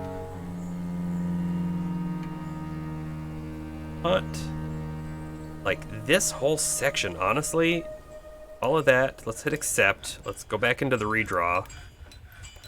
I think we do that and we erase this little bit here. Seems good to me. So this, we only want plump helmets to be in here, and we'll do that soon. We're gonna draw a new one for over here. It's gonna be a very similar thing. Undo the erase button. But this is gonna be like food materials. Okay. And then a very new stockpile for here. That's gonna be just drinks. It's gonna be prepared food, I guess. Oops. Helps when you save it. And then we'll do that there for mugs.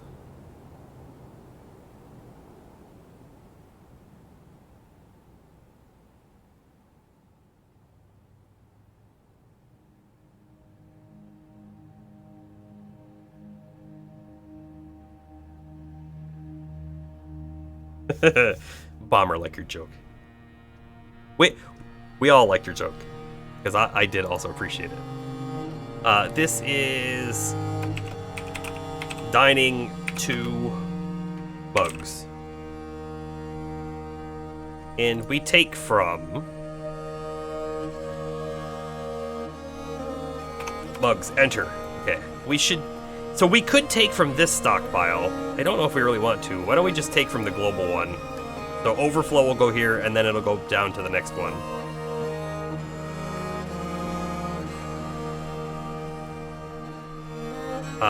I don't know if we need to set drinks to also come from the other way too. I'm kind of thinking let's do it all the same way.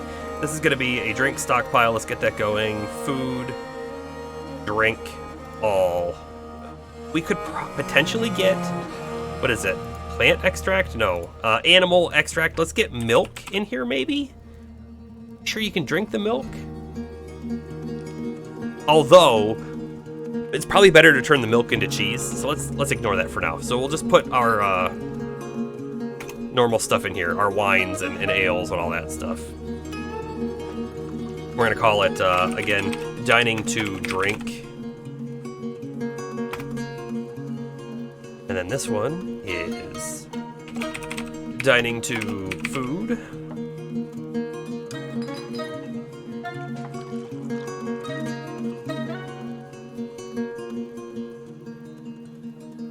Okay, food can take from here if there's any there.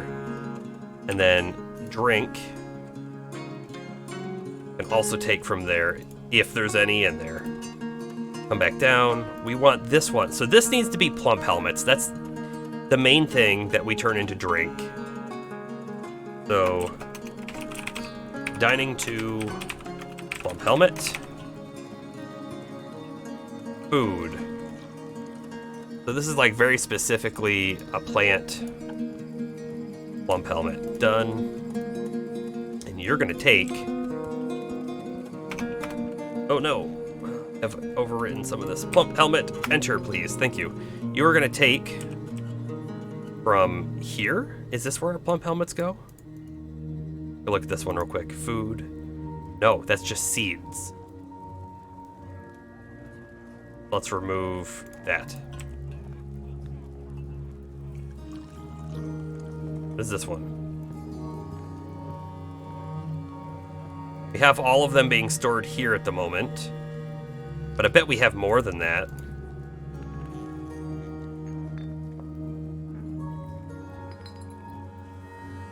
I bet we have some in there.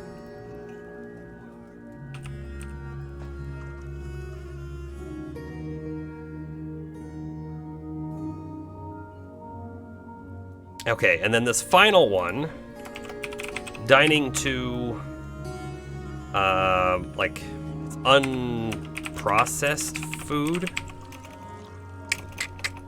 Dining to, I'm just gonna call it raw food, because it fits. Food, we're gonna put all of the meats, we're gonna put all of the fishes. We could put eggs in there, I guess. Could probably put plants in here too. But I don't know what, so let's leave that one empty for now. That should be good enough for the moment, I think. Oh, fruit and leaves can go in there.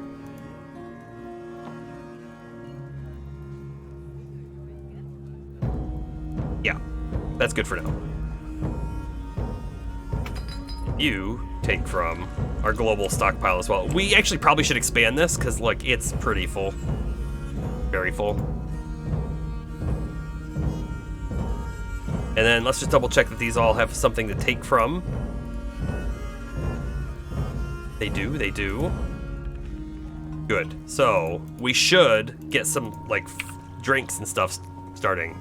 We have brew 34 out of 60 drinks, so someone should hopefully be coming here. The only thing I can think of though is because this is already in operation, it might not trigger again.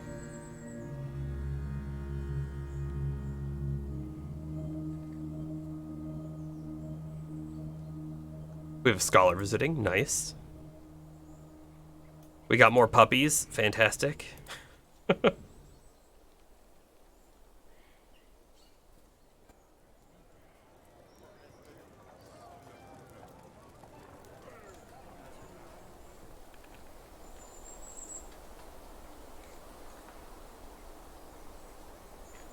We're gonna modify this. Instead of brewing 60 drinks, so if we're less than 60, our population's 90. Let's actually brew 100 drinks. If we can, we're gonna try.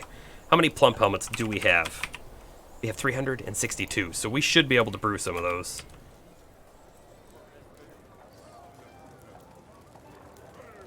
Merchants are leaving pretty soon. And then right here, let's go ahead and get that set for engraving. This is gonna be our main large dining hall.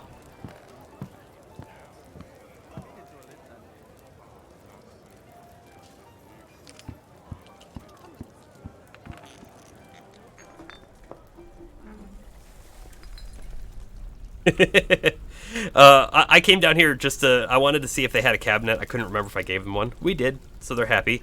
I saw a person in there. Onget, the administrator. I cried on somebody in charge. That was not satisfying. Why'd you go cry on his shoulder then? He doesn't feel anything while crying on somebody in charge. He didn't feel anything discussing his problems with an acquaintance. Probably this guy. He didn't feel anything near a fine, tastefully arranged display furniture. He also didn't feel anything after what's wrong with this guy? He was resentful after getting into an argument. Lonely at being away from friends and family. Interesting. Hold on. This is Onget Eligsmang. Let's take a look in here. Yeah, he's not happy at all. Look at that. He's actually our least happy dwarf. Why are you so unhappy? He was afraid, reliving, experiencing trauma. Annoyed at the lack of dining tables. So that's the thing. We need more dining tables, but we're working on it. Felt sympathy when giving someone water. So who are they giving water to? I'm so confused about that. So typically, you only give water to people when they're, like, injured. Because I guess dwarves heal better when they're not inebriated. Go to the needs. Somewhat focused with satisfied needs. I don't think there's much we can do to help this guy. He's just not a happy camper. Which is fine. Build furniture. Let's go ahead and get some cabinets in here. I think I made a mistake when I set up all of these rooms. You cannot walk through. A dwarf can't walk through one of these coffers, which is very unfortunate. So I think if I were to put a cabinet right here, I'm not sure if the dwarf could get to their bed. They might be able to go diagonal. They might not. You can see, though, they've got all these clothing. They need cabinets to store their clothing.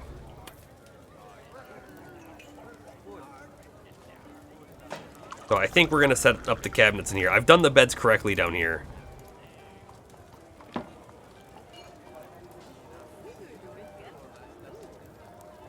We're going to need more, anyways.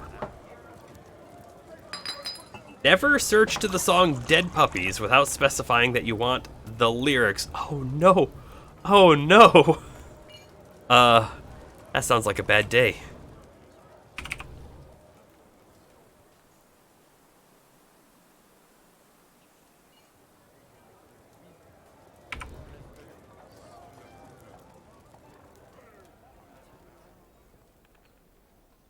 Okay, we are going to expand.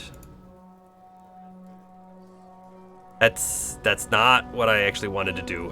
Put that off of auto back to here. I want to expand this. Thinking like by that much, by a lot, honestly.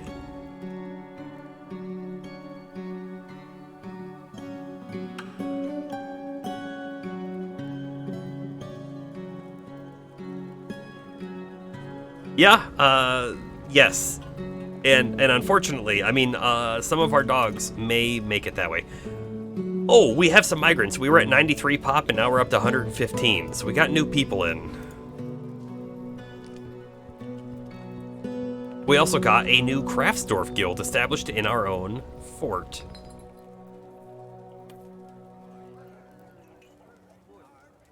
Oh, we got a yak calf. Nice. View the stockpile. Redraw the stockpile. Thank you.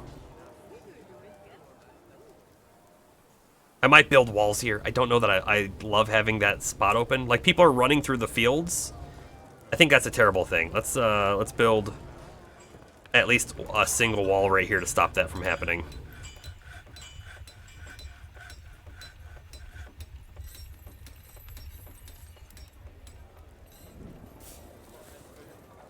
I do think that they can trample crops if they go over them too much. We really don't want that to happen. You know, it's totally time that... oh, we have doors. Okay, I think we need a secondary stone workbench.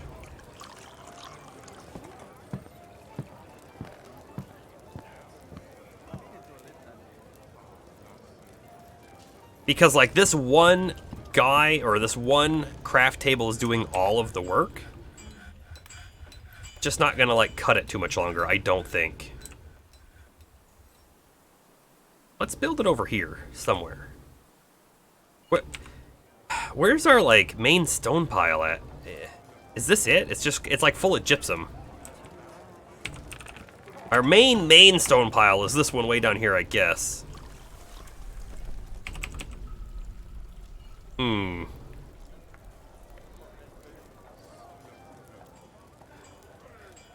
think we're gonna dig off this way to a new one.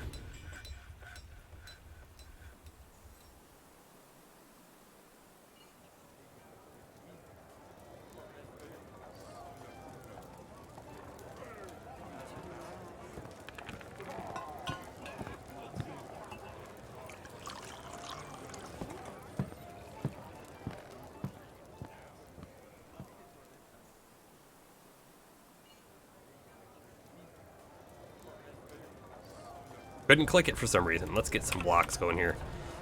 I want shale.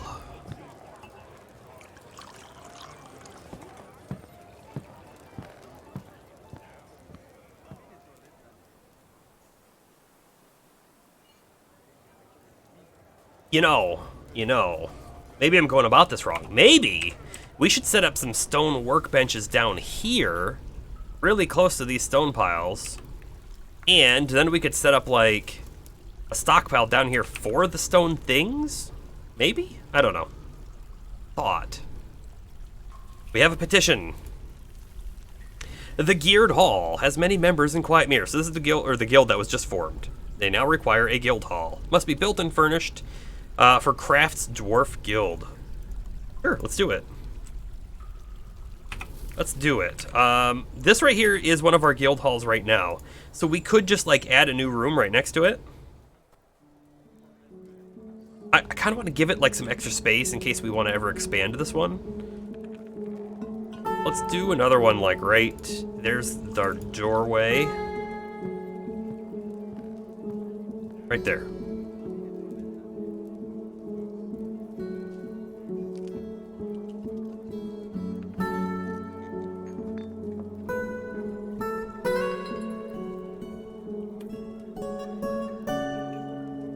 Engraved on the floor is a masterfully designed image of Vabok, Hope Clasps the Dwarf, and Dwarves by Libash Merstigoth.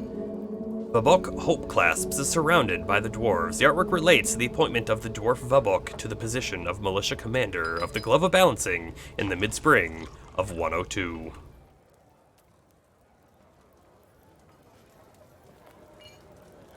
Look, these stills are still not being used. I'm not super happy about that. Like we really need... I'm just going to queue up right now. Still. We need to drink from plant. And we need to make a whole bunch of them. Like 100. Get moving. Queue it up on these. We need it. Gems was completed. Oh, when we got the new migrants, we should check always to see if they brought animals with them that we need to pen and pasture. Past all of our dogs. Stray piglet, we'll get that in there. Stray baby llama, the stray bull calf, the stray baby alpaca, and that is a named thing. Oh, we were gonna check on the named. Was it a rabbit? I don't even remember now. I'll remember when I see the name.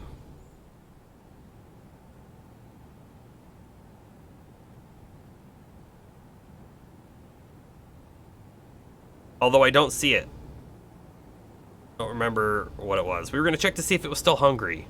All this time later. Sibrek the rabbit.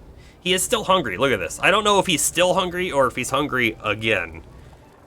They were satisfied after receiving food. So their owner is feeding them. But maybe not as often as they would like. Where are they at? Oh, they're right here.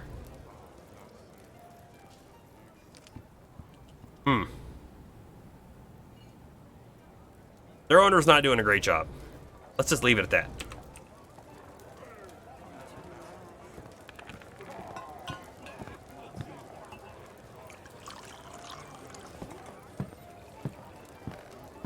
There's like pyrite clusters in here. We should maybe have mined those out, but We'll smooth over them and engrave them. They might be worth more if they're engraved with stuff in it. I don't know.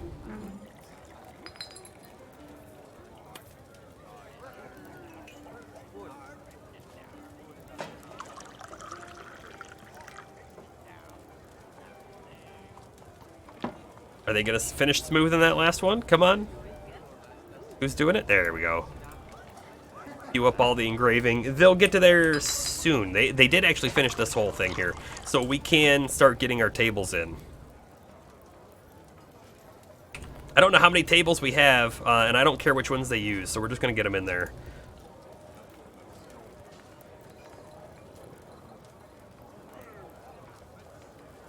Okay. FR, BFR.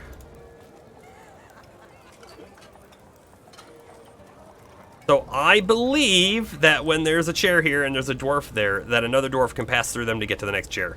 If they can't, well, then we're out of luck. I built these in the wrong spot. Dining hall. Right here. Not multi. Dining hall right there. Except, and we're gonna also call this a meeting hall. Yeah, we don't need to... You know, we could also create an inn/tavern. I've never made one of those.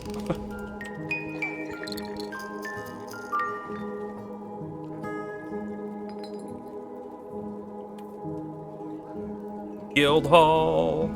Okay, so this was the Crafts Dwarf Guild Hall. So I would love it if, instead of being generic, if they also had, the same way that the temples did, if they had like the group names. Because right now we're gonna click on Crafts Dwarf, if I can find it again, right here, and that's it. And it's gonna be like, oh, this is for the geared hall. They just happen to like auto select. I wish that you actually selected it.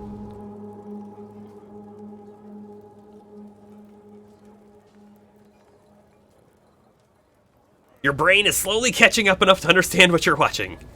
It's very in depth, and again, like I said, it's like watching an ant farm, right? We're definitely queuing things up, telling them to do specific things, but they do it on their own time when they get to it. They also prioritize who should do it and all that kind of stuff. The game is really, really built around like making stories, and we could pick a dwarf, and we could just follow them and like understand what their day looks like and the crazy things that might happen to them. Who knows? Summer has arrived. So also, we're now in year 104, and we haven't been attacked yet or anything. It could be because we're surrounded by all those elves who are our allies, and maybe they're shielding us from all those goblins. But, you know, it could be for other reasons too. Thanks, Bomber. Still dumbfounded. Well, if you have questions, right? If there's something you're not getting, please ask. I'll try and explain it better. I really like this game, so I've been trying to figure out like a good way to make like interesting YouTube videos for this too.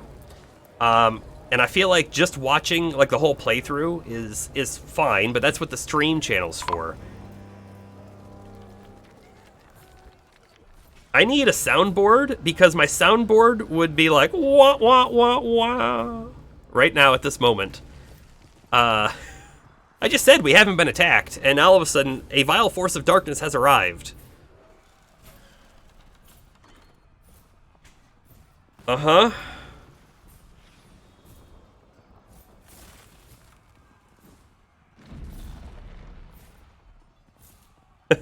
That's right, LP. Right, we all have our strengths.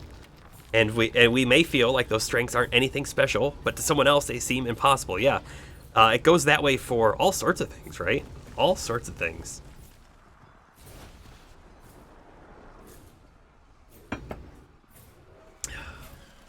No whammy, and stop! Yeah, I agree. Okay, that's gonna be something I'm gonna look into. I'm not gonna promise anything for next stream, but I might try to get a soundboard. And maybe I'll find some things like that. Like the whammy sound would be a great one. Okay, before I hit that button, because when I hit that button, it's gonna unpause. We can see This is our fisher dwarf down here. He fishes in this little tiny brook that's on the edge of our map.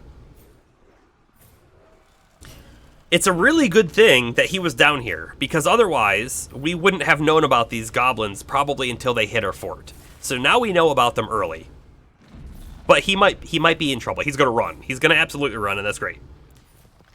We have a goblin thief. Probably not that dangerous, but we have a goblin bowman. Probably pretty dangerous. Another one, a goblin crossbowman. They got a lot of range. Another crossbowman, and another thief. Okay, good. We stayed paused. The thieves are the snatchers that have also come with them. The guild hall agreement has been satisfied. We're going to go through these real quick before we do anything with this siege.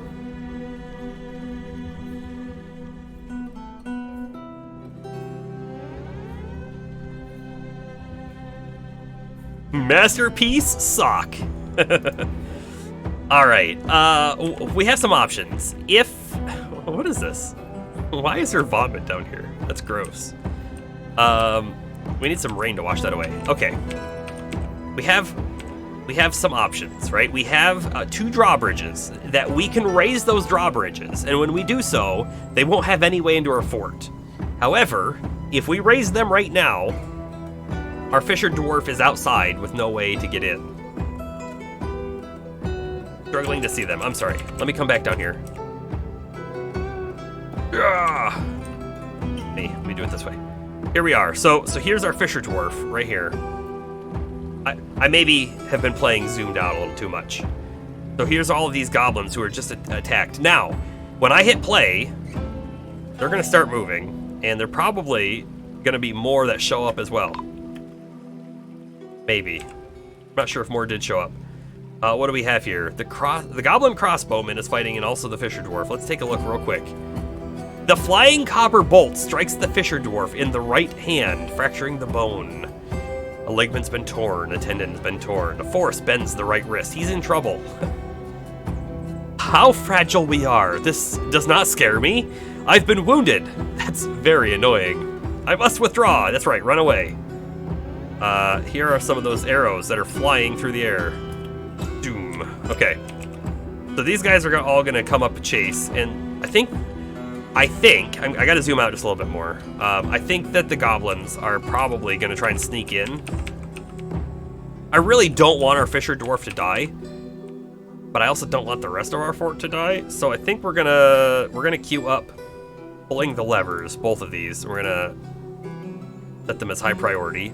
Next thing we're gonna do is we're gonna get our squad stationed up here. Actually, let's get them stationed over there. I don't want them to walk on the bridge. So let's come back down here, wherever he is. Find our fisher dwarf, and we're gonna hit follow. Let's see what happens to him. He's running. He's injured, he's tired. Okay, he's almost actually back to the fort. Except we have now pulled both of our drawbridges. So we might actually pull one to let him back in. I'm trying to figure out. Here's the other thing too. Those goblins, if we just bar our fort off, they absolutely could just come up here. Oh no, we have a bunch of dwarven children out here too. They could just come over and kill all of our animals as well, and we don't really want that to happen either. Okay, here's both of the thieves, bottom right of the map. These guys, okay, our fisher dwarf ran away really fast, or they're either that or he's approaching slowly. They look like, oh, I bet you, oh, they're wearing leather armor. I was gonna say, I bet they're wearing like heavy armor so they're slow. Okay, we got to get our guys back inside the fort. Where did our fisher dwarf actually go? Is he up on top of the hill? He's way up here. All right, let's get this one.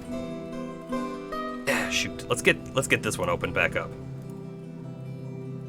This one, okay. Pull that lever. Do it. Someone come pull the lever. Is this our fish? I think our fisher dwarf was right there. I don't see him now. So one thing to keep in mind, yeah, perhaps they're gathering, is these bridges, I kind of feel like it's something that they should tweak in the game. But if an entity, here's the bridge, if an entity stands on the bridge, when it goes up, they disappear, never to be seen from again, they're dead. If there's anything underneath the bridge, when it comes down, they are smashed to bits. So we have to be careful that, like, this bridge here, when it goes down, it's going to go down and cover this area. We're actually going to lose this bucket. And our Fisher Dwarf was just there a second ago. I'm not sure. He's not running around to the other side. He's got to be. I think. Yep, okay, so that's now down. Our dude's inside. What are you doing? Whoa, whoa, whoa, whoa. I think they're going outside to drink. That's really bad. That's really, really bad. We need to set our military to come back over here, I think.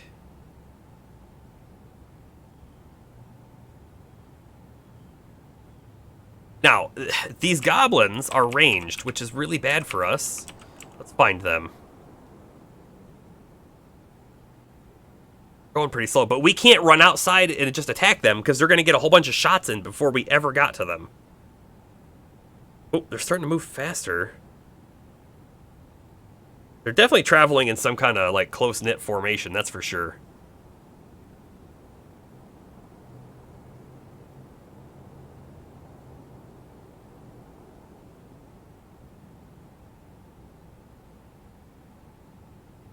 They're almost here. What's the mayor doing? Going to give water? To who? Where are you going? Where are they going to give water to? Do we have someone, like, stuck outside of our base that they keep, like, bringing water to? I am so confused. Hold on, let's follow him for a second. No idea what he's doing. Now he's, like, running for his life, I bet. Terrified while in conflict, yeah. Here are all... They're all here now. But what are you doing here, Planter? They have a battle axe. Great. Here we go. Oh! That was so fast, but... the Holy Bone is fighting. Was Doran part of our military and I didn't realize it? Hold on.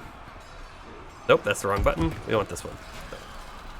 Doran! Doran is in our military, and I didn't realize it. Great. The Holy Bone is also, military person.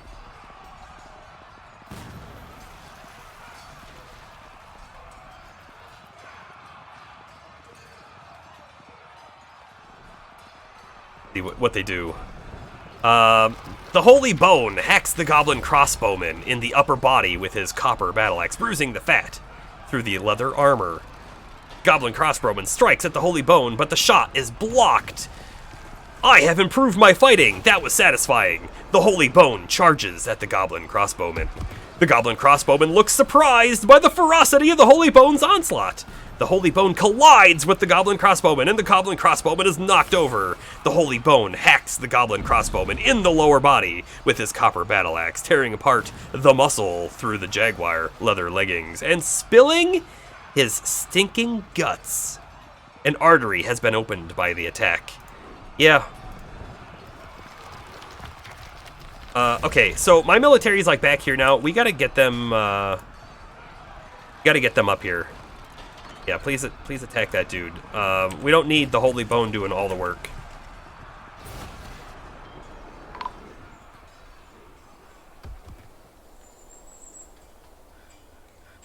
Oh no, a planter's been found dead and a stone carver's been found dead. Well, shoot.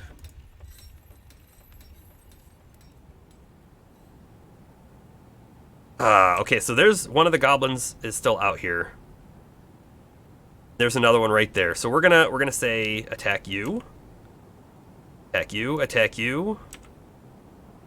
Our farmer's right here. Our farmer's probably not. They're running right now. Trying to figure out if there's any others sitting over here. Mine are up top. Okay, I'm going to hit confirm. So now we have 3 targets set for kill. Let's go to the other. 1, 2, 3. So there are only 3 left. This guy's a guest. He's a goblin bard. He's fine. Not all goblins are bad. These goblins are bad. The goblin thieves, though, I don't know what happened to them. They have either left or who knows what.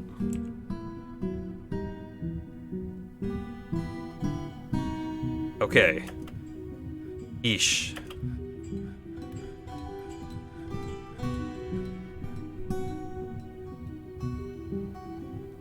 Really got to find out. Oh no. Yeah, this farmer. Are they not even wearing clothing? They have some socks and gloves on. I think they're dead. That's very unfortunate. Where's our military? Here they come. Here they come. Vobok, the militia commander.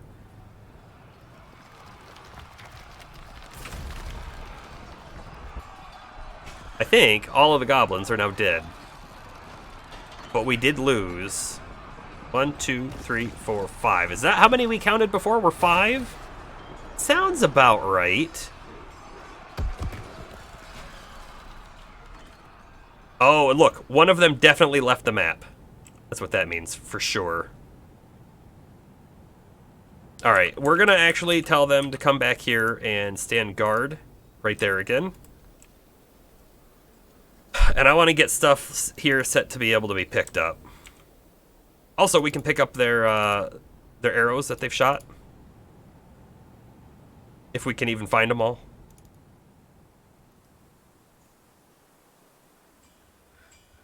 But it does appear that the battle, for the moment, has been concluded.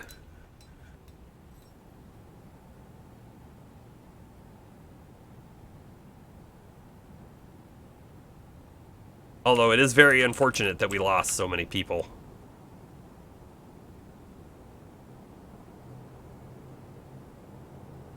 Okay.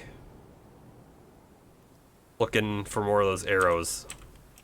There's definitely going to be a few down this way. Somewhere. At least I would have thought there would be some down here. Maybe not. Okay. Play.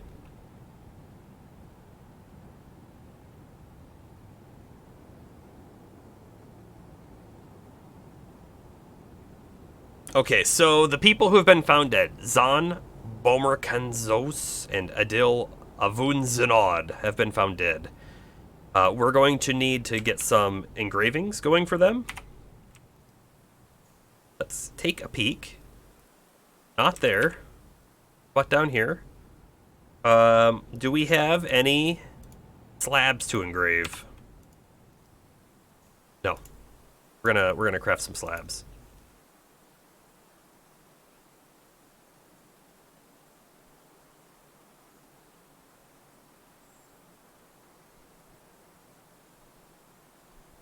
What are their names? Zan and Adil.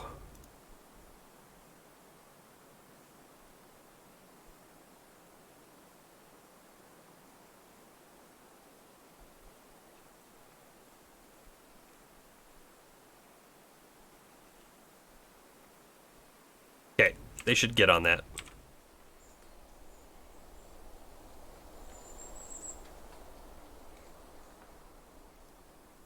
So we had another person outside, which it was this person, right?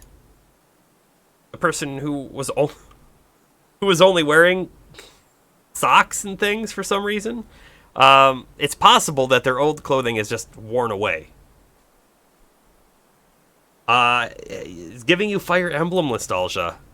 Yes, I have played lots of Fire Emblem games, especially the older ones. I actually haven't played any of the newer Fire Emblem games, other than I did play the, I don't even remember what it's called, but the phone game when that came out, actually quite a few years ago now, I think, but like a dumbed-down version. I really like Fire Emblem. It is definitely a different style of game, but I can see why you would get some similar type vibes. Heroes? I think that is what it was called, yeah. Um, so it's a little different than Fire Emblem, but it's maybe one of the inspirations for Fire Emblem. Have you heard of Tactics Ogre? The Tactics Ogre remaster has come out, right, like what, a month ago, maybe? That is one of the games that I think I want to do on stream, but I want to wait till it comes down in price a bit. Also, this person has silver arrows stuck in their upper and lower body, which is great.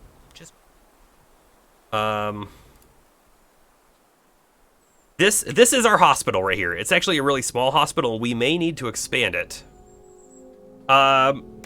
So Tactics Ogre was like the progenitor, so the first version of Final Fantasy Tactics.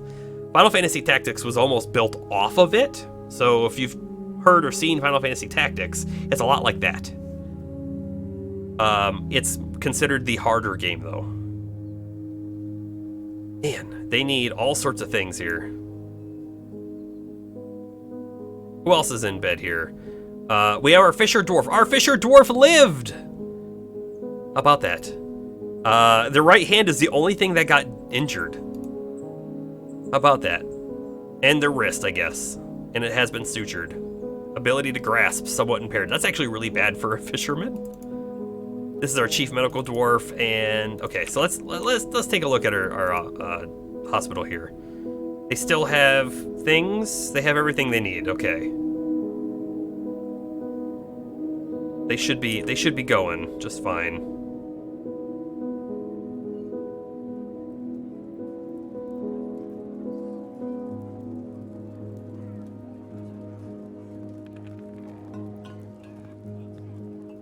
More puppies.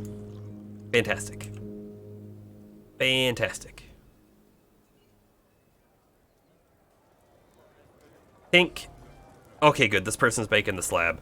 Alright, so we're making slabs so we can engrave them to memorialize these people who have died. And the reason why we're doing that is because you actually need to do that, or they could turn into vengeful ghosts. Which is kind of interesting. What? A pool of dwarven wine is now on the floor. What are they doing? Who's pouring wine on them? Oh, you know, I think we could probably use a traction bench in here too. Yeah, let's actually expand. Let's expand. And I'm trying to figure out how exactly I would like to do this. So this is kind of our chief medical dwarf's office is what I have set up over there. If we pull this out here, I want...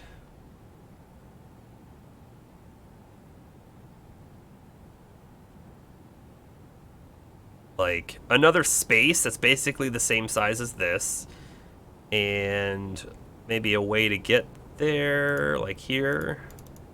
And then if we really need to, we could build a room down this way, although that would intersect this hallway, so I don't know.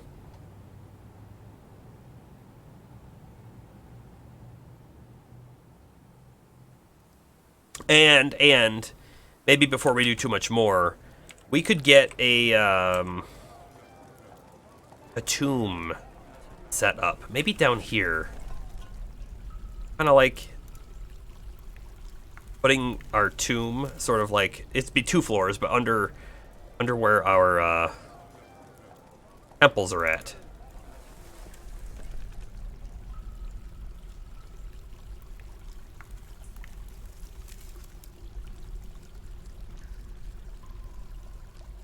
And I'm going to do a tomb in a way I've never done it before. I think we're going to have one opening. Actually, do I really want it like this? Yeah, why not? Okay, I think we're going to do it sort of like a bedroom.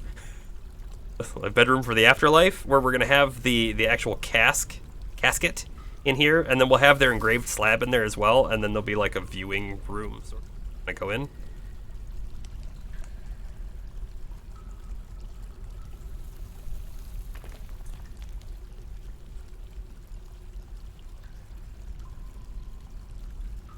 No, drink shouldn't be this low. It absolutely should not be. And so that's why we set this up here. So we set up these 2 additional stills to get drink going. So now we have 3 stills. So we should have 3 people who are able to make drink at like all times.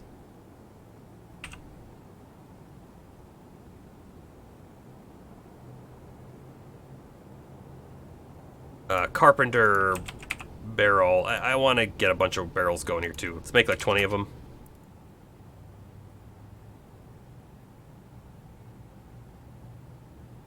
Kind of wish Dungeon Keeper got this in depth instead of being ruined by EA. Well, that is what EA does though, isn't it? So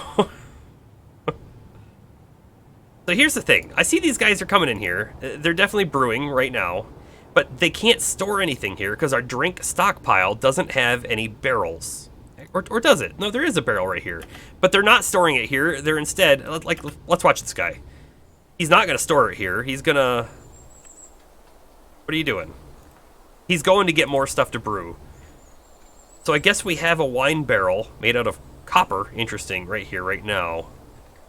And they just haven't moved it. Because what I'm hoping is that they'll just move the drink barrel right here into the stockpile. But it is possible they'll try and carry it upstairs. I really don't want them to do that. So something else we need to get going is stoneworker, please. We need coffins. Go ahead and make 10 of them. And let's boost this priority. It's kind of high priority. And actually, let's make this Drake thing higher priority too.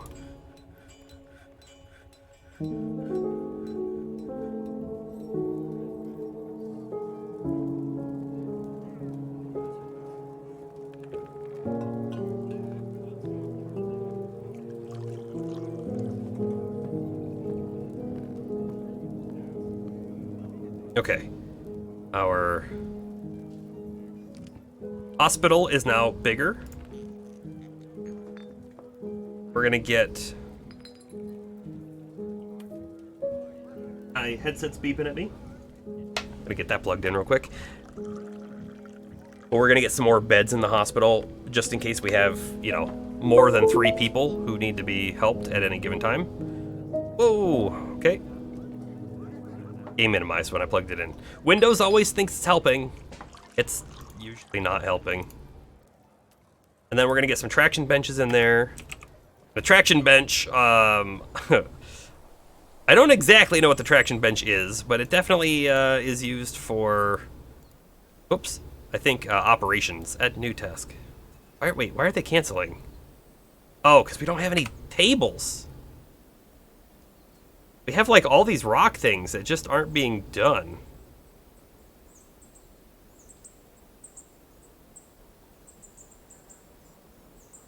Make more tables, please.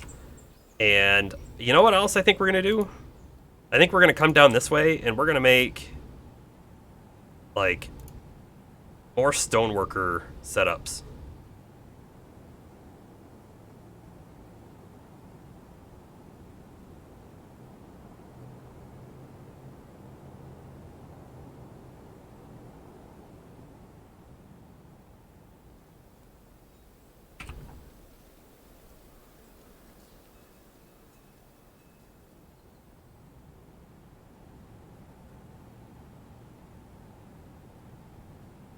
No, hold on. I don't want to use closest for that.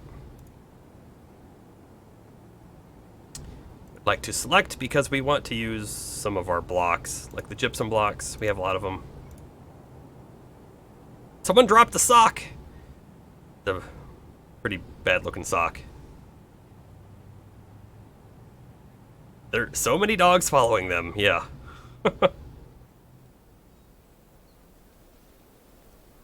And the pigtail socks has been completed. More puppies. Fantastic. Fantastic. Shoes were completed. The mayor was re-elected. They apparently like him. Oh, a human caravan has shown up.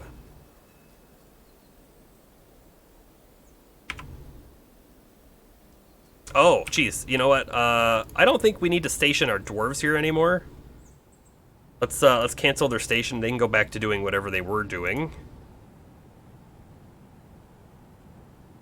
There's just an iron helm on the ground? That's interesting. Oh, must be one of the goblins was wearing it. Interesting. Okay, what do we have here? Fire clay is on the ground? Or is that what this is? Oh, that's just what that is.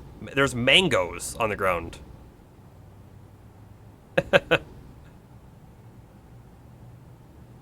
All right, we should be able to pull this again. Let's make sure this is the right thing that's linked. It is.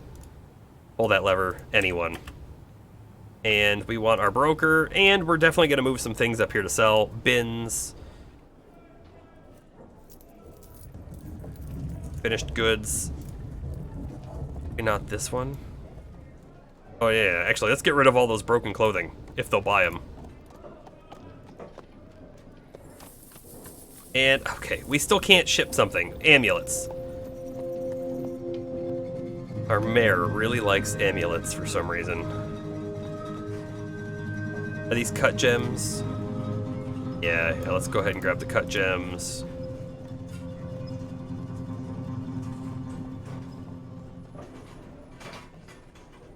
Sure, that thing too. That one too. Alright, that's probably good enough.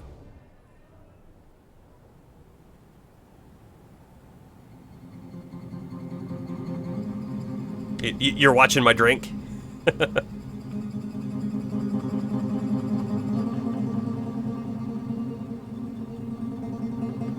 Okay, our broker is now there, and we're still waiting for one thing to show up. We're down to 38 drink again. I have it queued up, I do, but I don't know. We're waiting. They're working on it, but we have a lot of mouths to also feed, or to wet their lips. Okay, let's do some trading. What do you got? I mean, platinum. Platinum's one of the best metals, but I don't think I really want to buy it. They brought some wood, an electrum flask. That's a really expensive flask. Instrument. This is a gong. I want that. Wow, this thing's worth 2,000. We can't afford that. We could buy a dog. No, thank you. You know, if we caged a bunch of the dogs, we could probably sell them.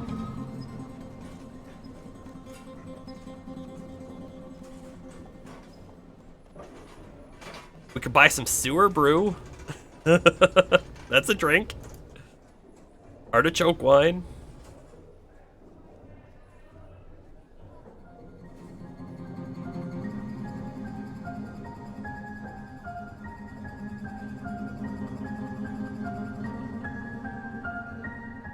All right, look, they brought lots of cloth. It could be something we want to buy too. Lots of cloth, lots of leather. Also not bad for us.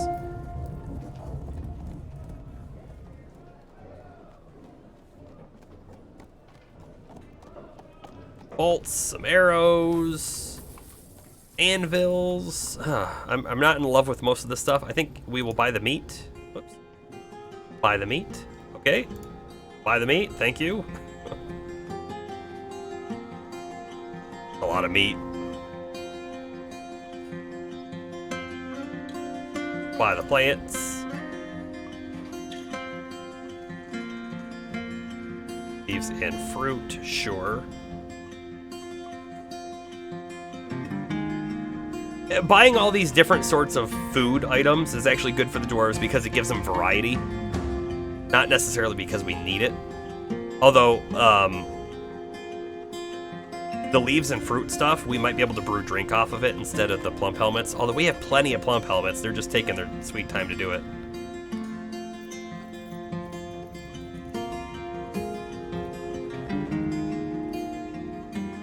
Buy some cheese. Buy a silver ladle. Hey, I don't know what... Like, I don't know if a ladle is actually used for something. That'd be a terrible thing to own. Alright, let's buy some leather off of them. Buy some cloth off of them. Like, that's wool stuff, which we're not really producing. Leather. More leather.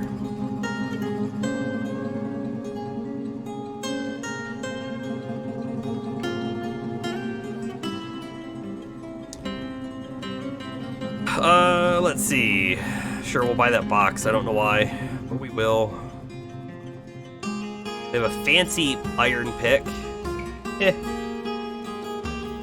copper warhammer. That's kind of a nice quality one.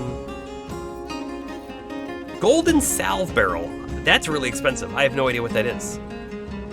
I'm guessing it's some kind of medicine, but I don't really know. Iron toy hammer. How much does the wood cost? I think maybe we'll buy all the wood again from these guys. All of the logs? Yeah, sure. Debating if I want that platinum bar. I'm kind of feeling like no. Alright, we're gonna start with this bin, because look it, I'm pretty sure all of these X's mean they're worn, they're broken. We're gonna sell all of that then. Because they'll buy it, I don't know why.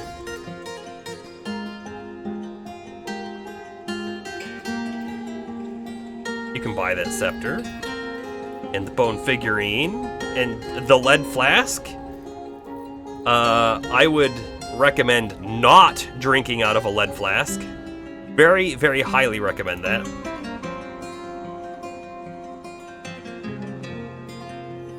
Okay, let's come down here. We'll sell them some mugs. Goblets.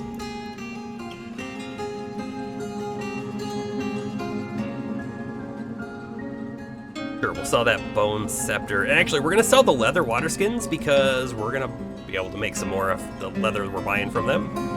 And then finally, we'll do some cut somethings. And I'm gonna take my camera away again just so you can see Trader lost down there 264. We gotta get that up into the green for them. Now they're in a slight profit.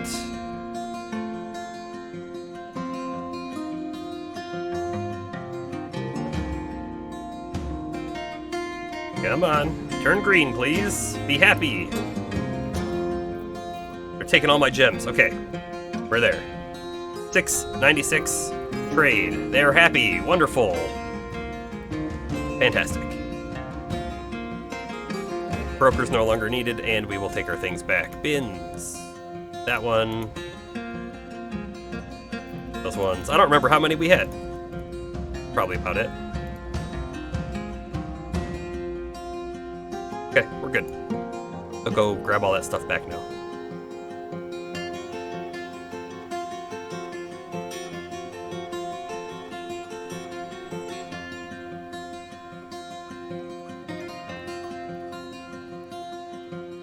Let's set up our craft Dwarf, because we haven't done anything with them for a while. Craft Dwarf, we're gonna make some rock mugs. Go ahead and just do 10, that's fine. Also want them to do, if we have bone, right? Let's pretend we have bone. Make bone crafts. We'll try and just do 10 of those as well. I don't know that we have bone, so we'll find out. But then also back to the craft Dwarf, we'll do some more rock crafts, just more stuff to sell. More stuff to sell. And then I think at the jeweler, probably really should be encrusting some things with our gems. So let's do encrust finished good with cut gems, and we'll do 10 of those. 10 sounds good to me. Go back to the jeweler. We'll try and do encrust furniture with cut gems as well. That would probably make the furniture really, really good for buildings.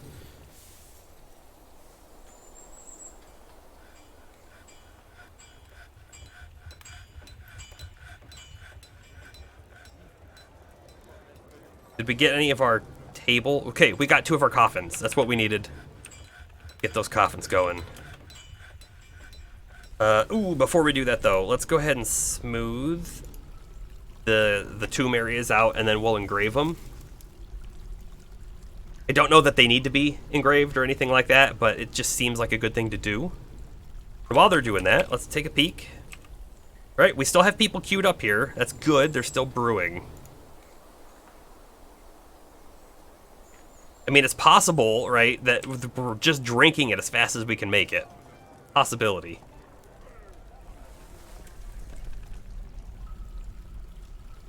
Yep, now you can engrave all of that, thank you.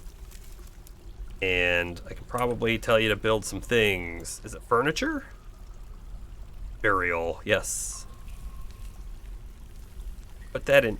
If I put this here, actually, I want them to engrave that first because I want to make sure that they can get to the walls and everything before we like fill it up. It does look to be the case now. I don't think it quite matters what the material it is, but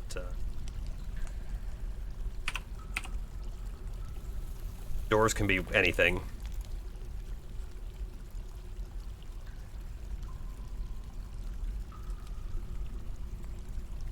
We're gonna have that burial slab in here as well for a dill. The first one's a dill. The second one here is Zon.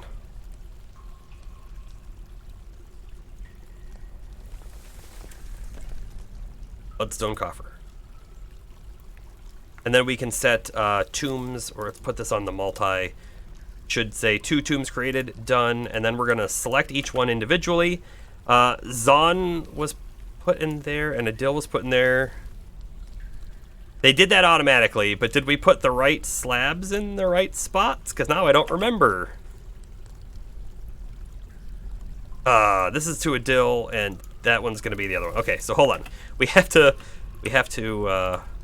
hit the right buttons, and then we got to say, that's not Zon. Oh, I assign the right person.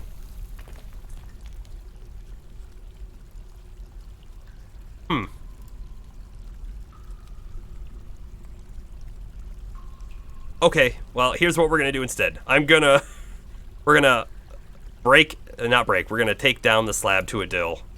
I'm gonna come to this one and we're gonna cancel that one. And now we'll put the right ones in the right spot. We'll put the right ones, because I would hate for the ghost to be like, hey, wait, what just happened? Dill? But this is Zon. Didn't I tell you to... Oh, you know what it is? They dismantled it, but it's still sitting there. Okay, build, furniture, slab, there. Okay. Build, furniture, slab, there, and then we can say the Adil one, and then in a moment, once someone has replaced the other slab, we'll be able to put it in here.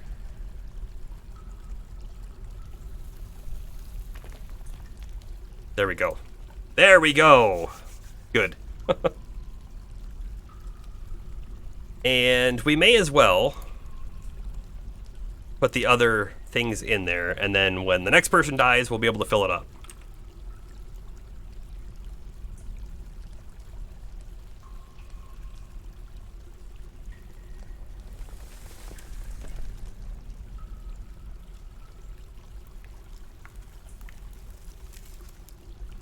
I don't know if I want to set these, though, as tombs just yet, because if we set them as a tomb, then they might try to put like a goblin corpse in there or something, and we don't really want that.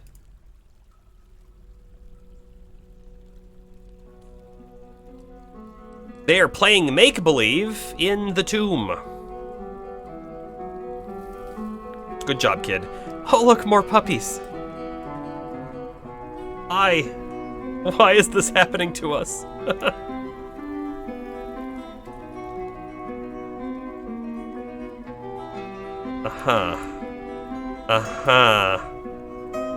All of the new male puppies are being gilded.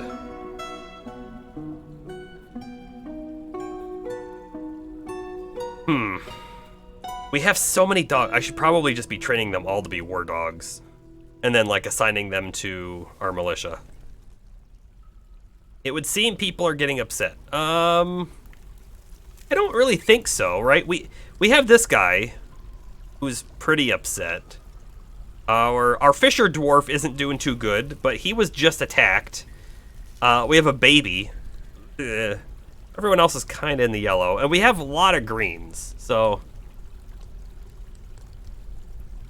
Yeah, so the green here, that's the really happy, and the red, of course, is the really upset. We do have a few people who are not too well off, but the majority are in the green, so I'm not too worried about that. I am still worried about the drink, though. Like, I feel like our drink is not keeping up with the demand. Don't really know why.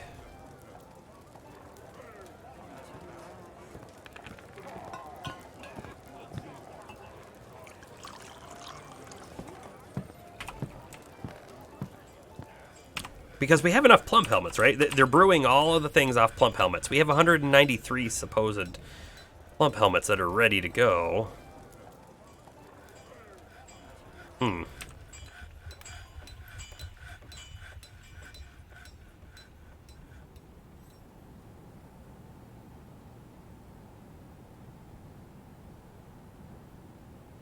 I gotta get some rock tables going. Oh, I do. Make rock table.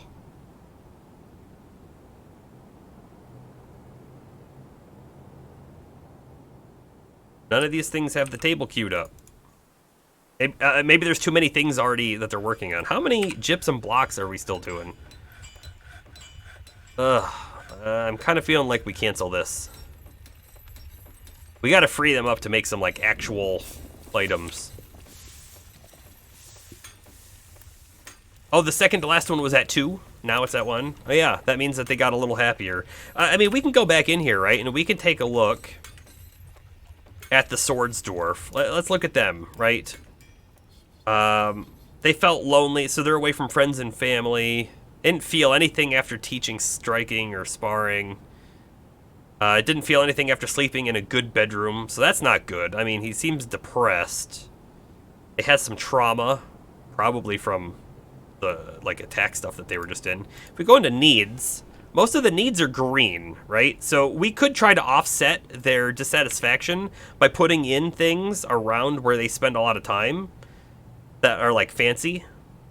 Now, we can't, this is like clay. We can't smooth this or anything, unfortunately.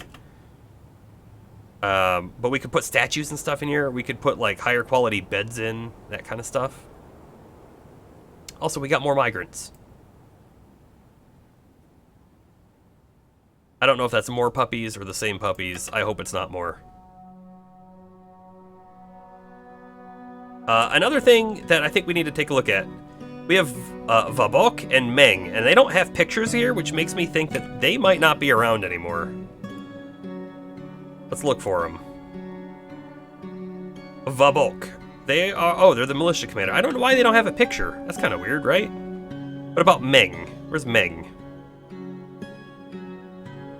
Meng. Basumthkat. They're there too. Seems like a little bit of a bug, maybe? I don't know.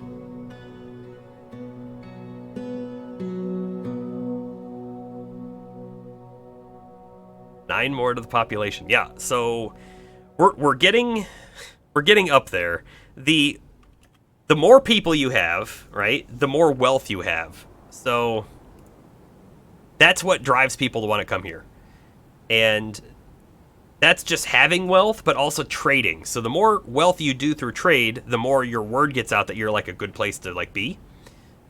But that also encourages bad forces to want to come as well. So we do need to think about that. But with all these new people who have just shown up, we probably should create a whole new, like, military squad and get them going. Like, look at all these people who are just peasants, right? They don't have any good professions necessarily, so we could just start training them to be, like, warriors for either defense or warriors for, like, going out and trying to conquer the goblins, something like that. We also have a lot of babies and children. Like, Adil, how about you? Do you have any, like, combat experience? No. No kills. Yeah, but we can train them. We could. We have a hunter hunting a weasel and a hunter hunting an elephant. Okay. The mayor has ended a mandate. Why, thank you, Mr. Mayor.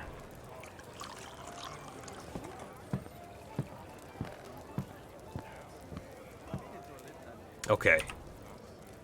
Our drinks are going up. We're up to 62 drinks now. That's good. That's really good.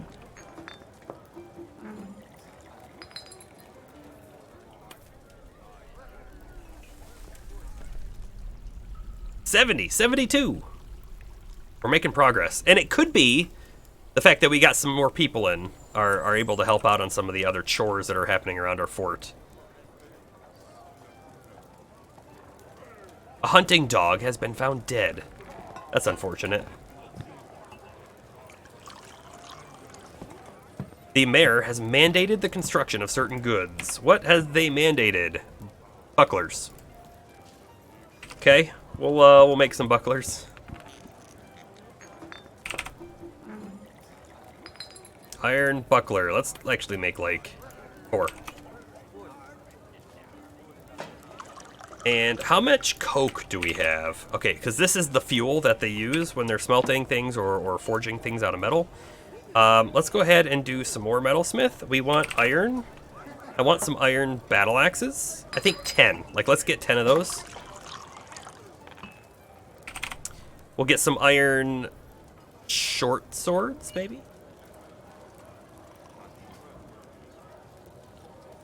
Yes, iron short swords.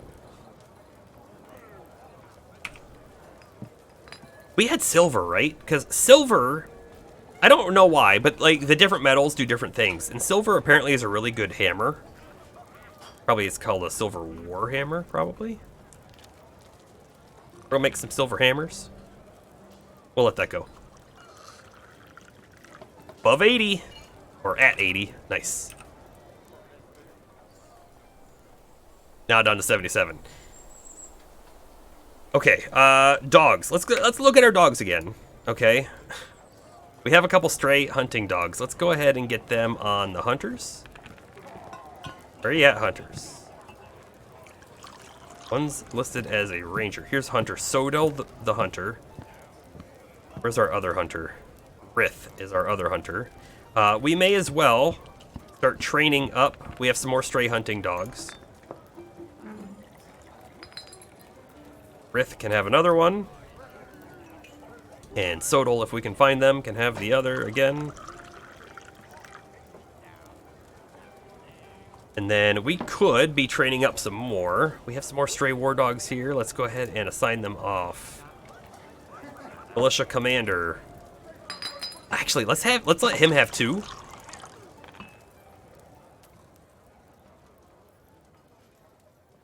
Spearmaster.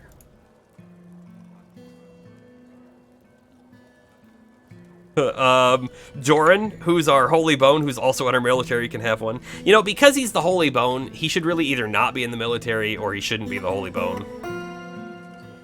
I don't know.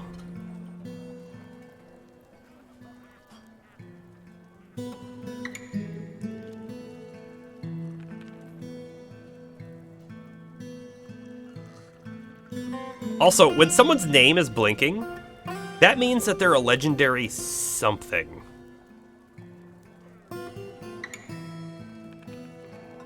We'll take a look at that in a moment.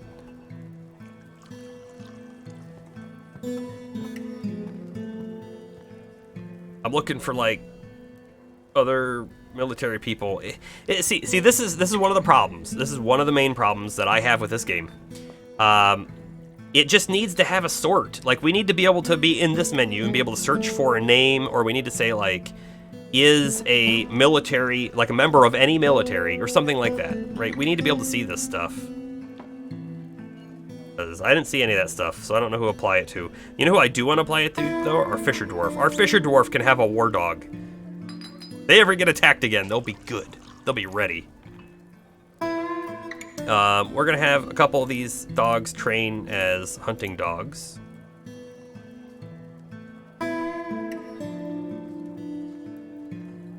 Oh, and when we got new migrants, we always got to check, did they bring any animals with them that need to be penned up?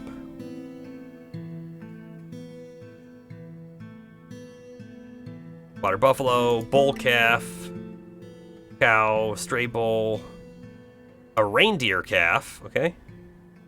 Yeah, good. Put them all out there. I would love, you know, we did actually talk about this. We cleared some trees and stuff up here. I would love to wall this whole section in so that if we're attacked again, we don't have to worry about an attack on these guys.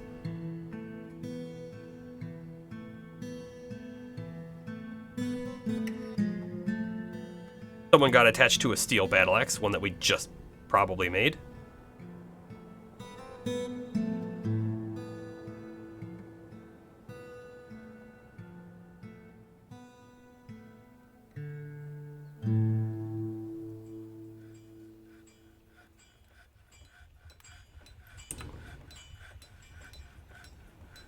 Okay. Rock coffin completed. Yeah. Well, once we stopped making all those gypsum stone blocks, our guys have really been getting on the other things like tables and doors. Silver makes great hammers. Just ask Maxwell.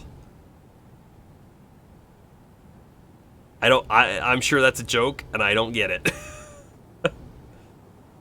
Is Maxwell a brand of something?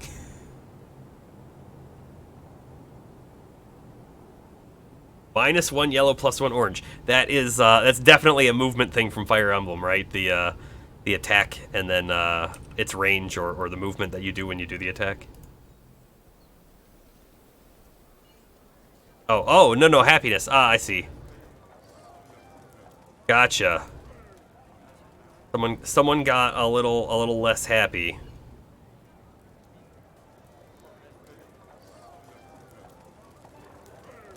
Masterpiece gypsum table. Fantastic.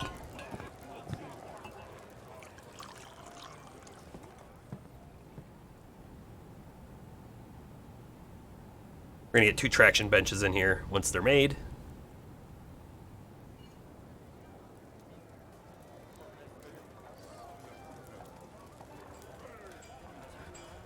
How much like copper do we have? 12? That's not a lot.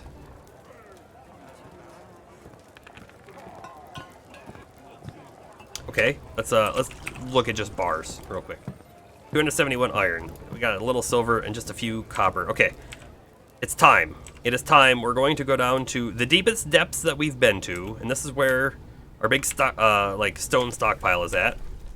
And I think what we're gonna do, take a look at this. We've got some things to mine over here. Let's get those real quick. Jasper's over here too.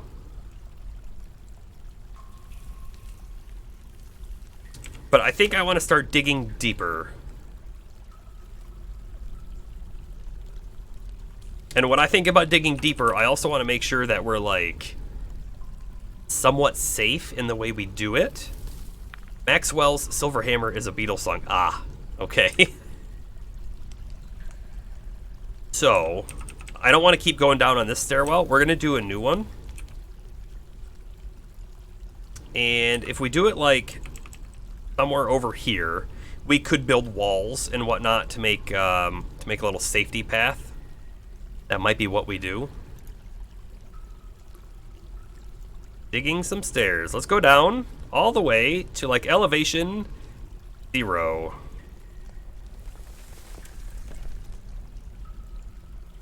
Yep. 0. We can go much lower than 0, but let's start with 0. That should actually open us up into cavern. And I do also want to build a bit of wall, I think. Like in here.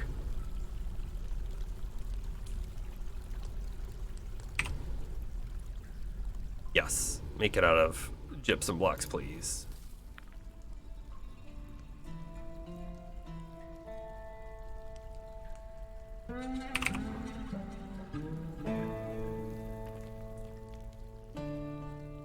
This is for our safety. Mining for diamonds? We're mining for anything and everything. Oh, I can't place that there until the wall's up. So, one thing I'd like to find is I'd like to find some like gold deposits and whatnot, because gold is really good to make things out of. It's expensive, so people will like it being around. See. Okay, let's take a peek here. We have struck a whole bunch of stuff. This jasper, we want to mine that out. What is this? The lignite, we want to mine that out. Oops, lignite and lignite. Is there anything on this one? Bituminous coal, absolutely want to mine that out. It's all fuel. Microcline, that's just stone. Kaolinite, I believe, is like a clay. So it's actually not a bad thing to have. White jade, we'll mine that out. Limonite, we'll mine that out. Rock salt might be good for some. Magnetite, this is iron. Lignite, again, more fuel. Or magnetite. Hematite is iron as well. Tetrahedrite, I think, is actually copper and a little bit of silver. We're gonna get that. Mobiltite. Wheat. Orthoclase. Rock salt. We're down to elevation 10. We may have actually finished the hole all the way down. Kind of looking like we have. Not seeing any other thing. Oh, Garnierite? I have no idea what that is. Let's mine that. Or Tetrahedrite. You know, we should probably... Cassiterite? That is something else too. Okay, that's the bottom. Let's see. This is Cassiterite. Cassiterite. Ore of tin. You can also glaze things with it. Interesting. I don't really know what that does.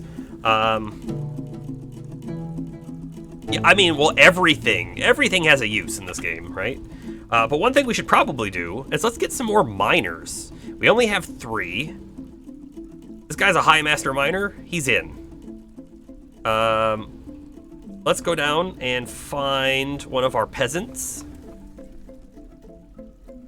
This dude, Adil, you're in. You're a miner now too.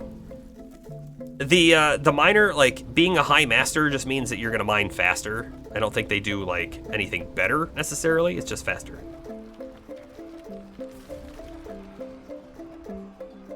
Right here. Okay. Also, we want to create a noble, a captain of the guard. Sodal is our hunter, so that's not gonna be a good one. But Etur is a wax worker. We don't have any wax anything, but they're a leader. That's pretty interesting. Actually, we probably want that. So let's take a look at Etur Babincole, the wax worker. Let's see what else they have. They're also a beekeeper. We don't have bees. If we had bees, we could probably do wax. I've just never even done that before. They're okay as like a doctor as well. Or a musician, but they're rusty. All right, this dude, Etur, and for noble, captain of the guard. That's you. So we're gonna make a whole new team. The captain of the guard needs a study and quarters and a dining room, so we're gonna have to get that going too. They are another kind of noble. Oh man, so many things over here. Cherry, oh, did we see the cherry opal? Platinum, oh, platinum. Look at this, it blends in with the magnetite.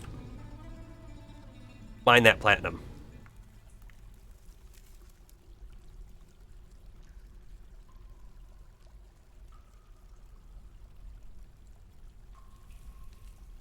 Cherry opal. Somewhere right here. Right there, mine that. Okay, we'll let that go.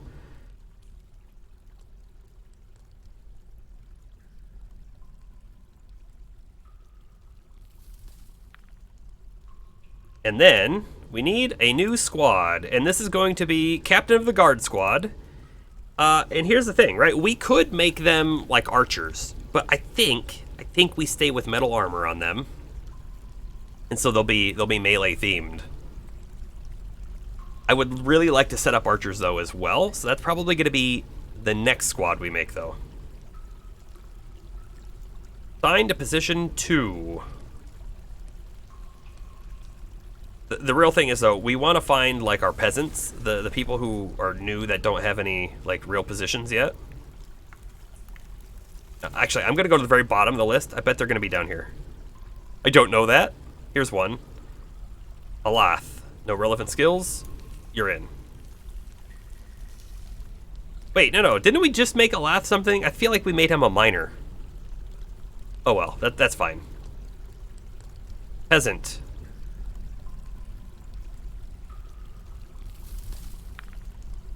Competent spear dwarf. That's actually a really great one to have in there. A caravan has arrived. Okay.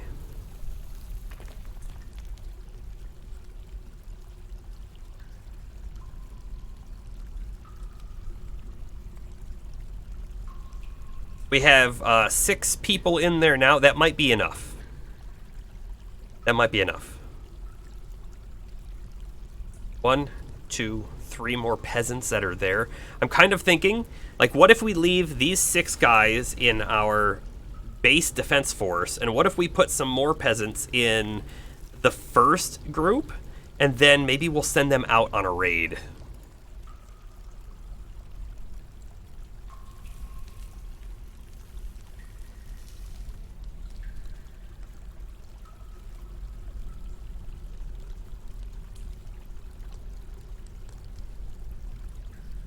Oh, this dude's our miner, Adil.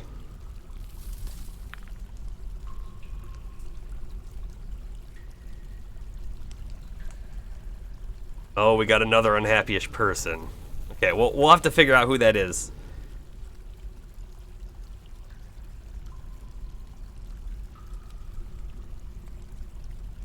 And I also hate that it, like, changes the list. Why does it have to do that? It doesn't have to. Just leave it where it was. Stuck us.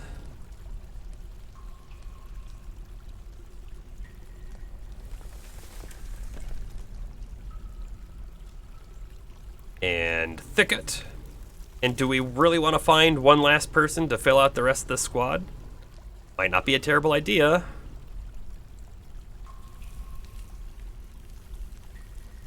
But I also don't think we need it. So we were gonna have a nine-man team.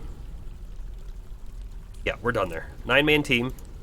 And we're gonna need to make some more weapons, and we're gonna need to make a new barracks for that group, the defense group. Let's go all the way back up here. I'm trying to think here. We assigned like this whole section for that one barracks, but why don't we remove the hallway? Let's repaint this. Let's remove like all of this from their barracks. Now their barracks is just that up there, except, and then we can mine out about like this bigger section. That is not what I wanted to do. So here's the thing. When you're in this menu, right? This is auto. This is Shift V, and this is normal. This is normal V. I always forget to reset it after I've been digging out veins of stuff. Okay, so we have that going. We'll assign the barracks in just a moment, and then we'll get things set up in there. Let's take a look at our unhappy dwarves. Oh yeah, our fisher dwarf got less happy, is what it is. So you know what? They're down here. They're down at the river where they fish, or at the brook, and they're afraid, reliving, experiencing trauma. So they're down here, and I think the fight. They remember being attacked down here. Probably coming down here triggers that unhealthy sort of reliving of their past.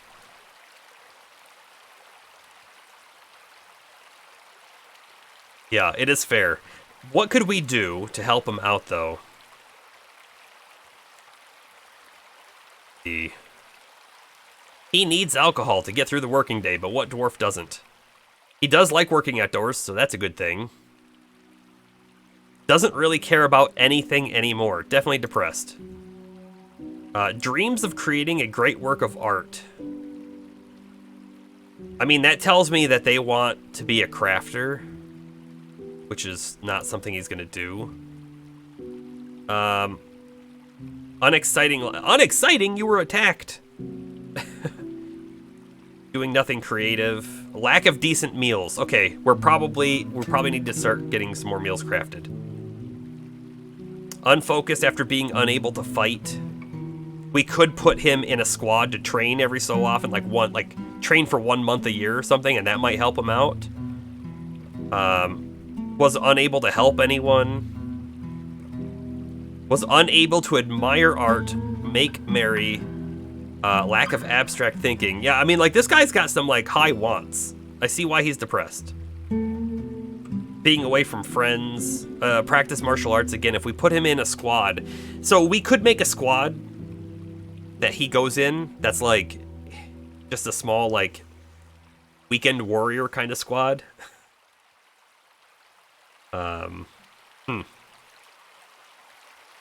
He was unable to pray to Azok Menisgrave. We have 2 locations set up, so that's on you if you don't go pray.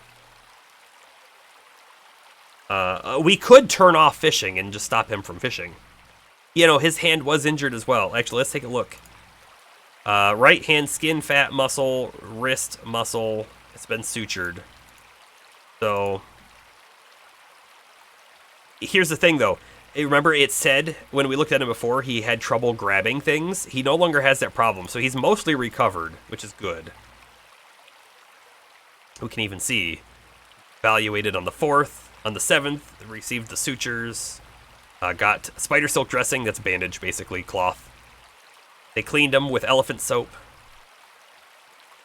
And then, oh, he got a hand cast. He got a gypsum plaster handcraft cast. Yup. So, we could do some things. You know, we could actually, let's go back in there. Is it under personality, maybe? Values? No. We could find his bedroom, and we could, like,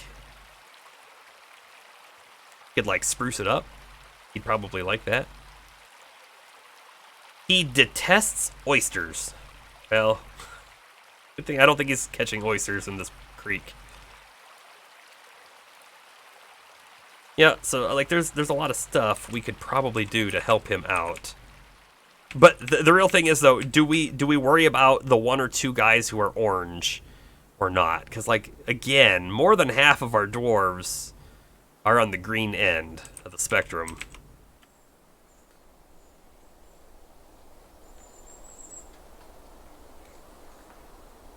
Oh, also, we have a caravan showing up. And is that our location? Hold on. Civilizations? It is.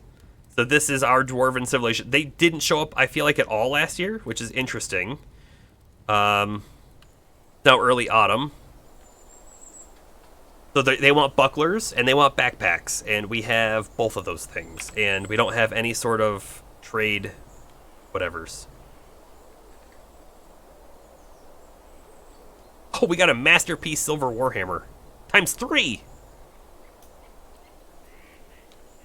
That's pretty good. Okay. Let's get some things here. I'm guessing the shields are under, like, weapons? I have no idea.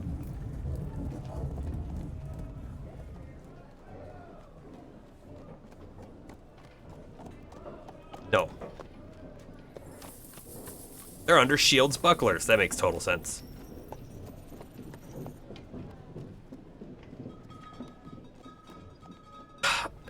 Now, hold on a second. They wanted them, so they should offer us more money for them. I feel like we paid more money for these wood bucklers than they want. But let's give them to them anyways. The copper buckler, they can take that. And I think we're going to send all of our iron bucklers up there. We can make more. And then we'll go back into bins and find some extra things for them. Looking for finished goods. Not that one.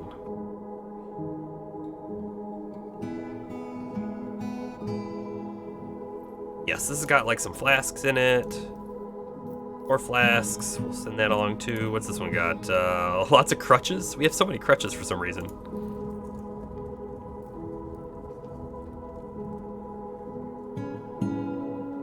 Sure. Send that along too. That's probably good enough. Quest the broker.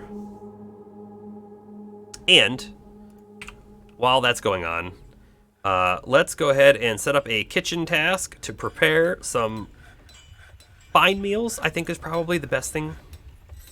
Prepare fine meal, and let's, like, we won a lot, actually. I think let's try and do 100 of those fine meals. They'll use the fish, they'll use the meat, they will use plants, they can even use some drinks. Actually, let's take a look real quick at the labor kitchen task.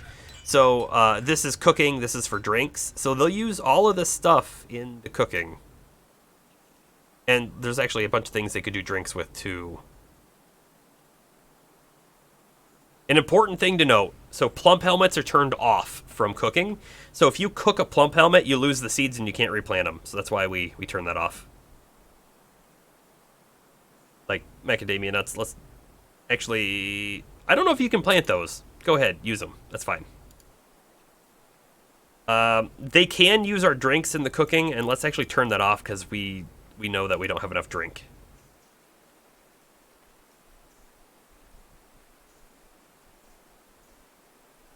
We don't allow tallow. We don't allow fat. Tallow is made with... you use tallow to make soap. You could use tallow in food, and we don't want that. We want soap instead. Okay, so we'll let them go for that. Waiting 2 more items. We also now have a diplomacy window, because this is our civilization that's come to talk to us. We'll talk to him in just a moment. Our broker's not here. Alright, we'll talk to him now. I am your liaison from the mountain homes. Much to share. So they just added information to our civilization world info, so we'll have to take a look at that. He's asking, what sort of things do we want next year? And that's a great question. Do we want next year?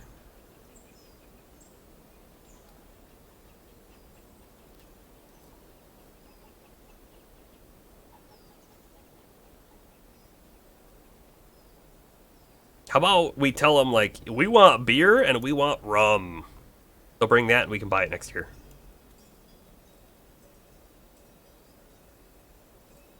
Done. So they'll price them at 183 and 187% respectively. Okay. A need for amulets and windows is expected for next year. We can't make windows. We don't have a sand like area to get and then smelt into the glass. But we can make amulets. If you're able to provide, they'll offer 218 and 207 respectively. Only for next year. Okay. Where is our broker? They're conducting a meeting. Masterpiece Iron Battle Axe. All right. We're getting some good weapons going.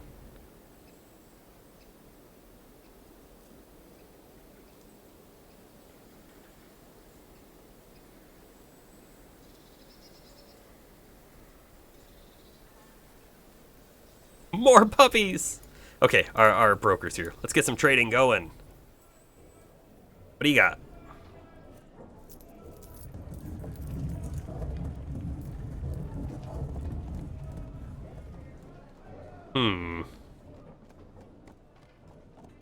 Okay, steel is really, really good. In order to make steel, I don't actually know how you make it. I think you need iron, and then I think you need a flux stone, and I don't know what counts as flux stones, but I believe that they're, like, lower down on the earth, and we haven't found any.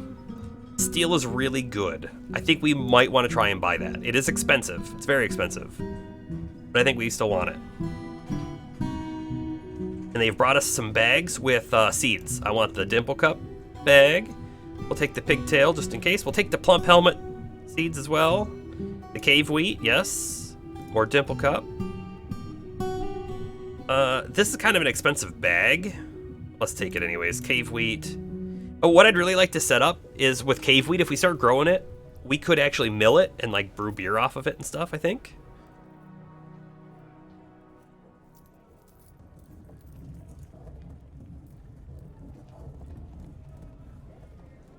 We're just gonna buy like all these seeds. Basically all of them.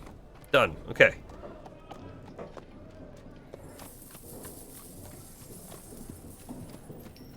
Let's see. What do we got next? Lots of leather and like cloth. I don't really want the leather and cloth. We have a lot of that. There is a steel anvil. I don't know if steel anvils are better than iron anvils. I mean, they have a higher value, but I don't know if they actually like let you craft something better. Buy more of that meat. Buy the plump helmets, sure. Buy some of that stuff. Buy some melons. And let's get a little bit of sheep cheese and reindeer cheese. Yeah. I don't know what dwarven cheese is, and I don't think I want to know. We're going to leave that alone. Okay. We're going to sell all of the bucklers. Oh, look, the value went up. So it told us before that this was only 10, I think. Now it's up to 20. Look at all these iron bucklers. I mean, they're like worth 300, 200. That's really not bad at all. We're going to make more of those for our actual military. Just the bucklers alone puts us at a big green 2,000 trader profit, Which, again, you can't see because I'm in the way, but I'll move for a moment while we're looking. The value of what they're giving us is 2,100, and what we've now given them is like 2,300 profit, so we're giving them 4,000 some. So let's add some more stuff onto this trade, like the logs. I'll take all the logs. And what else do we want? What else do we want? Take that pewter flask, I guess. And... You know, they really didn't bring us any, like, good weapons. A bismuth bronze battle axe. It is worth a lot. Take it. We'll take this box here. Okay, if we take that box, it drops us into the yellow. It is a lot of spider silk. Let's just go ahead and up some of the cheaper versions.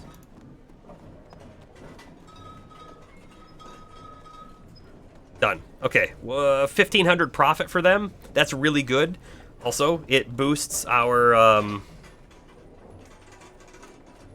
value. It's gonna make our place look good, especially to the mountain home. So we'll trade everything we got here. They seem happy about the trading. Perfect. No trader needed. Move goods to and from. Let's get everything back out of here. Could have a bunch of bins.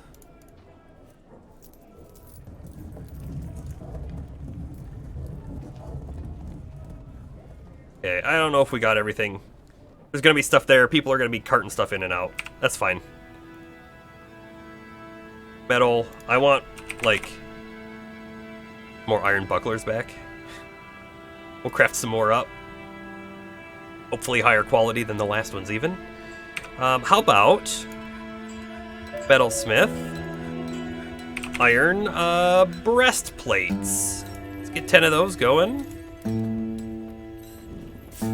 Also, I don't know if iron's the best. Iron is heavy, which makes them slow. But I feel like iron can take a better hit than, say, a copper breastplate. So I don't know the best things to do here. We can make iron helms and all sorts of things. Helms. We'll do some iron greaves.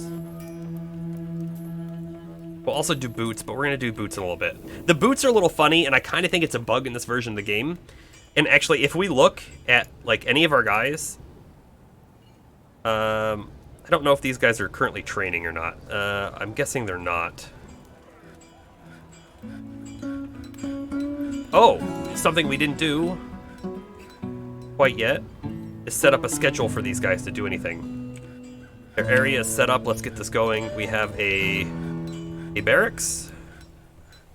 Right there, please. Accept. When is the diamond breeches? They can do all. And you know what? We're gonna have them sleep in this room too. How many did we have? 6? I think we had 6. 2, 3, 4, 5, and 6, which is good. Then we'll get some chests set up here as well.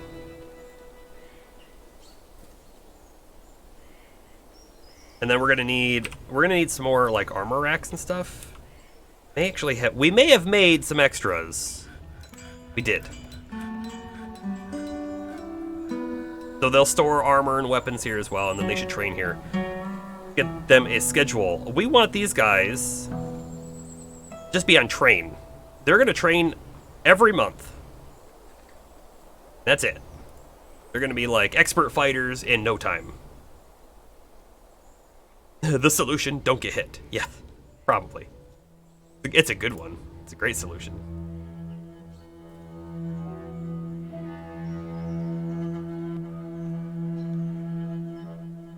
Hold up. I paused it for a second because I want to see. They didn't make that. Resume that. Must be someone was standing there when they tried to do it.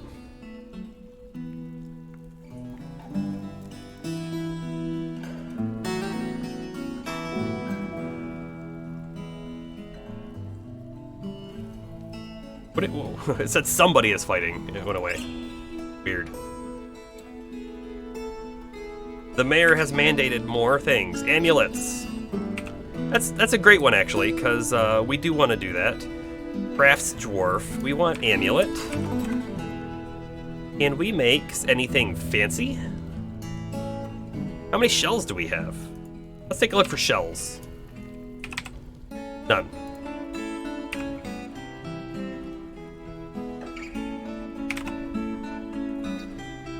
I don't know how much bone or horn we have either. Probably not a lot. We could do some leather amulets. That's kind of neat, right? Yeah, do 10 of those. And then actually, I want to do like some rock ones as well. And now that I'm thinking about it, leather, right? We have a bunch of leather. Let's go ahead and make some leather backpacks. 10 more of those, because the military people do use them. And water skins, maybe? Yeah. That's good. Okay, okay. We got lots of stuff to look at down here now. Mine. The vein. For that, please. Get all this bituminous coal. Yes. Alright, let's go down another one. Nothing there. What do we got here? Amethyst and chrysoprase.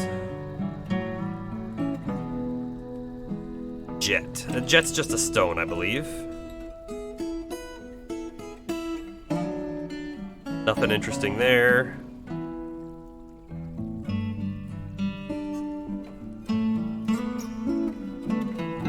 Lots of stuff over there.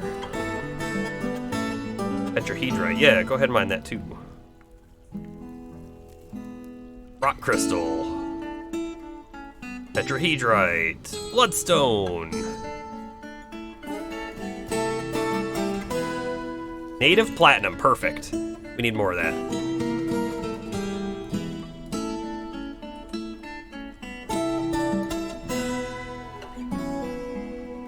And it doesn't look like we've gotten to any of these lower levels just yet. I'm surprised we haven't found a cavern this far down yet. We're gonna have to keep digging down. Although, before we dig down, we might dig out.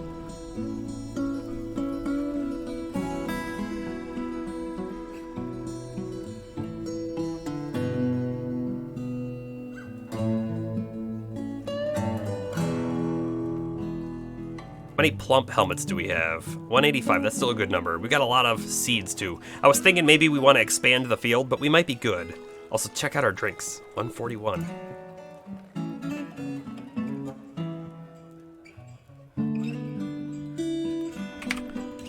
$54 bituminous coal.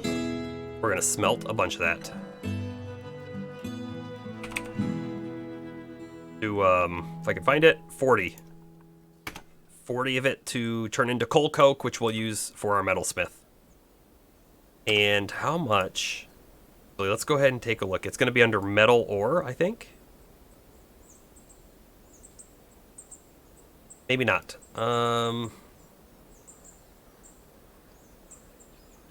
Okay, let's just look for platinum. Yikes. Okay. Platinum. It's under stones. Oh, we only found 2 platinum nuggets while we were down there. I mean, we found a few more, but that's not very many.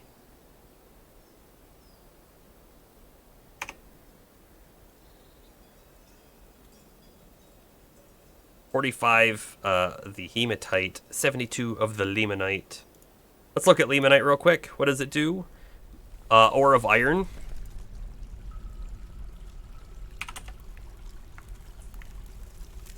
$72 of that. Let's like smelt 20 of it down.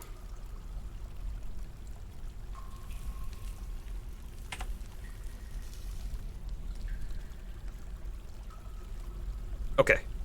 We'll let that go for a bit.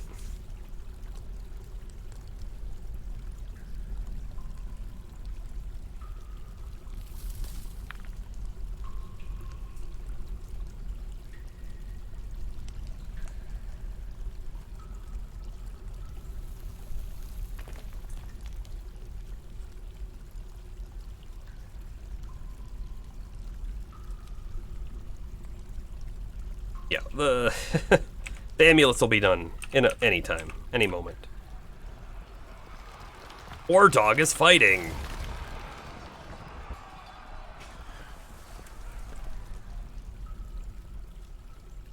Hold up. Where is the python?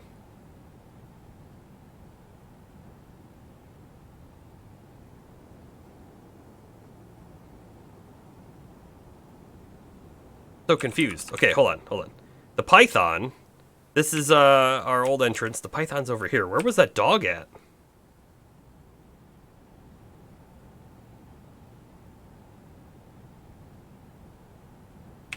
Ah, okay, they're up there. So are they running away from that python?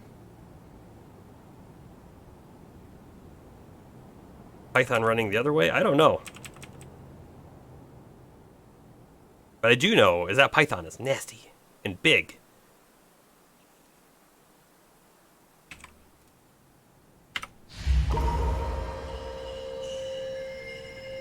What was that sound?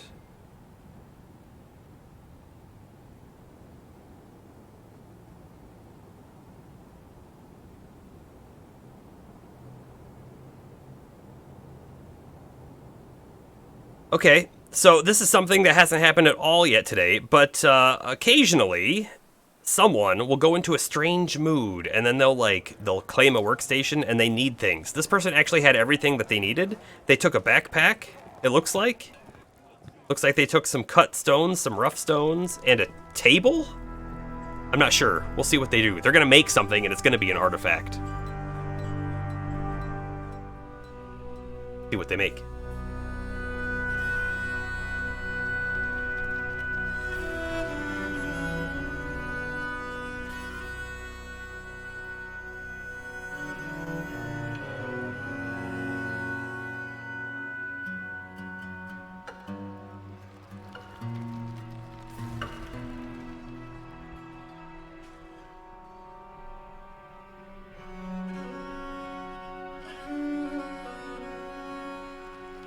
All of those things are gone except for that rough stone now.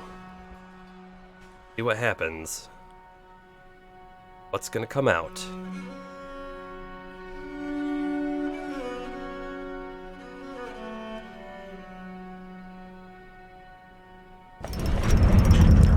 Joran, the Holy Bone, has crafted Roldithodom Bistkogan, a perfect chrysoprase. He offers it to the Glove of Balancing. Oh. Oh. He made like a master jewel. Look at this thing. Look at that thing. It's worth like 1,800. It menaces with spikes of chrysoprase. Huh. Neat. So that's something that we would want to like set on a display somewhere. I mentioned earlier that like people can steal it. So when we try to use it, I think what we'll want to do is we'll want to like put it in like a barred off section. I think you can look through bars if you do that. You can also get display cases that have like glass, but we don't have a glass production set up anywhere.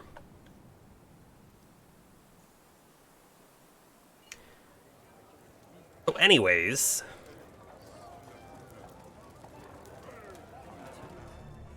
I do think that maybe we're at about the end of our stream tonight. It is 3.5 hours or so that we've been playing. We've done a lot of things. We actually had an attack on a fort. We successfully defended. We did lose some people, but it went fairly well. We're training up this new diamond breaches all the way over here. That's going to be our local defense, and then we're going to send the shields of dust out on an attack, I think. But here's the thing.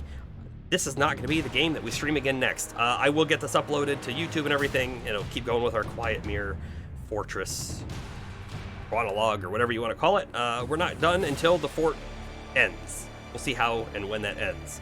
But next, I think what the plan is I think I'm going to be setting up a local Valheim server, and I think that's going to be sometime later this week. It might be before Friday.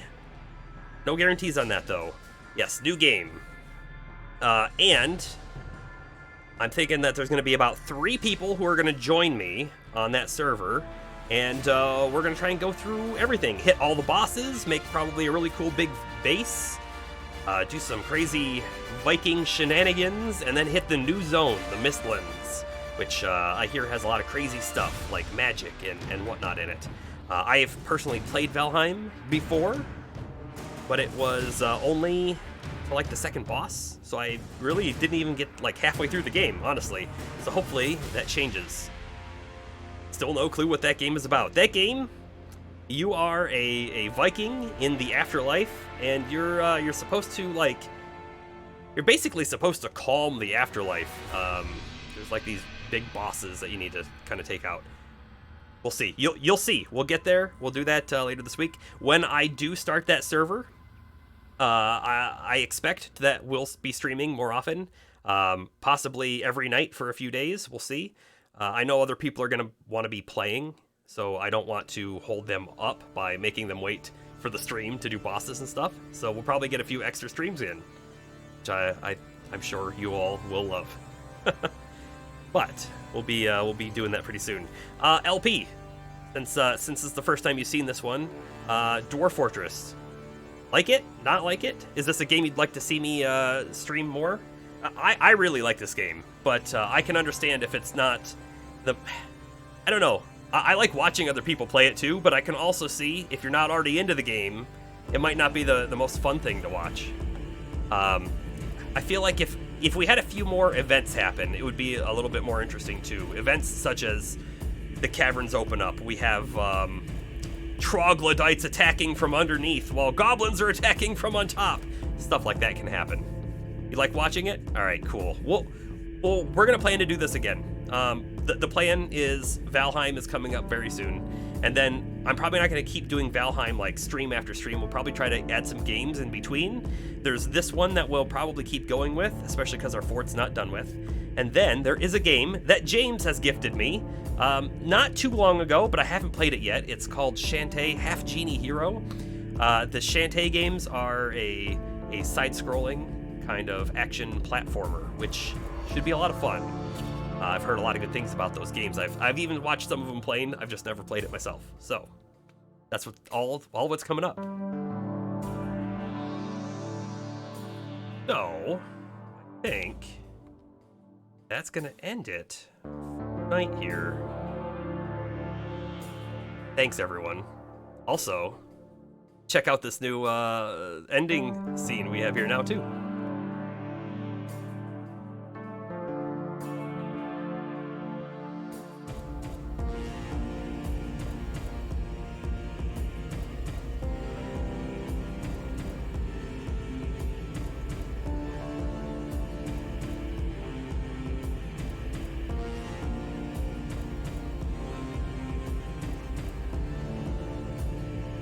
Let's go on a little bit more upbeat music. Let's hit next and see what shows up.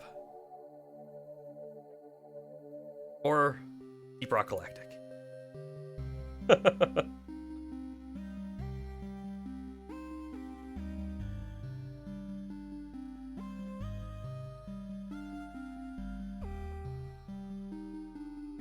Not upbeat at all. Good night, everyone.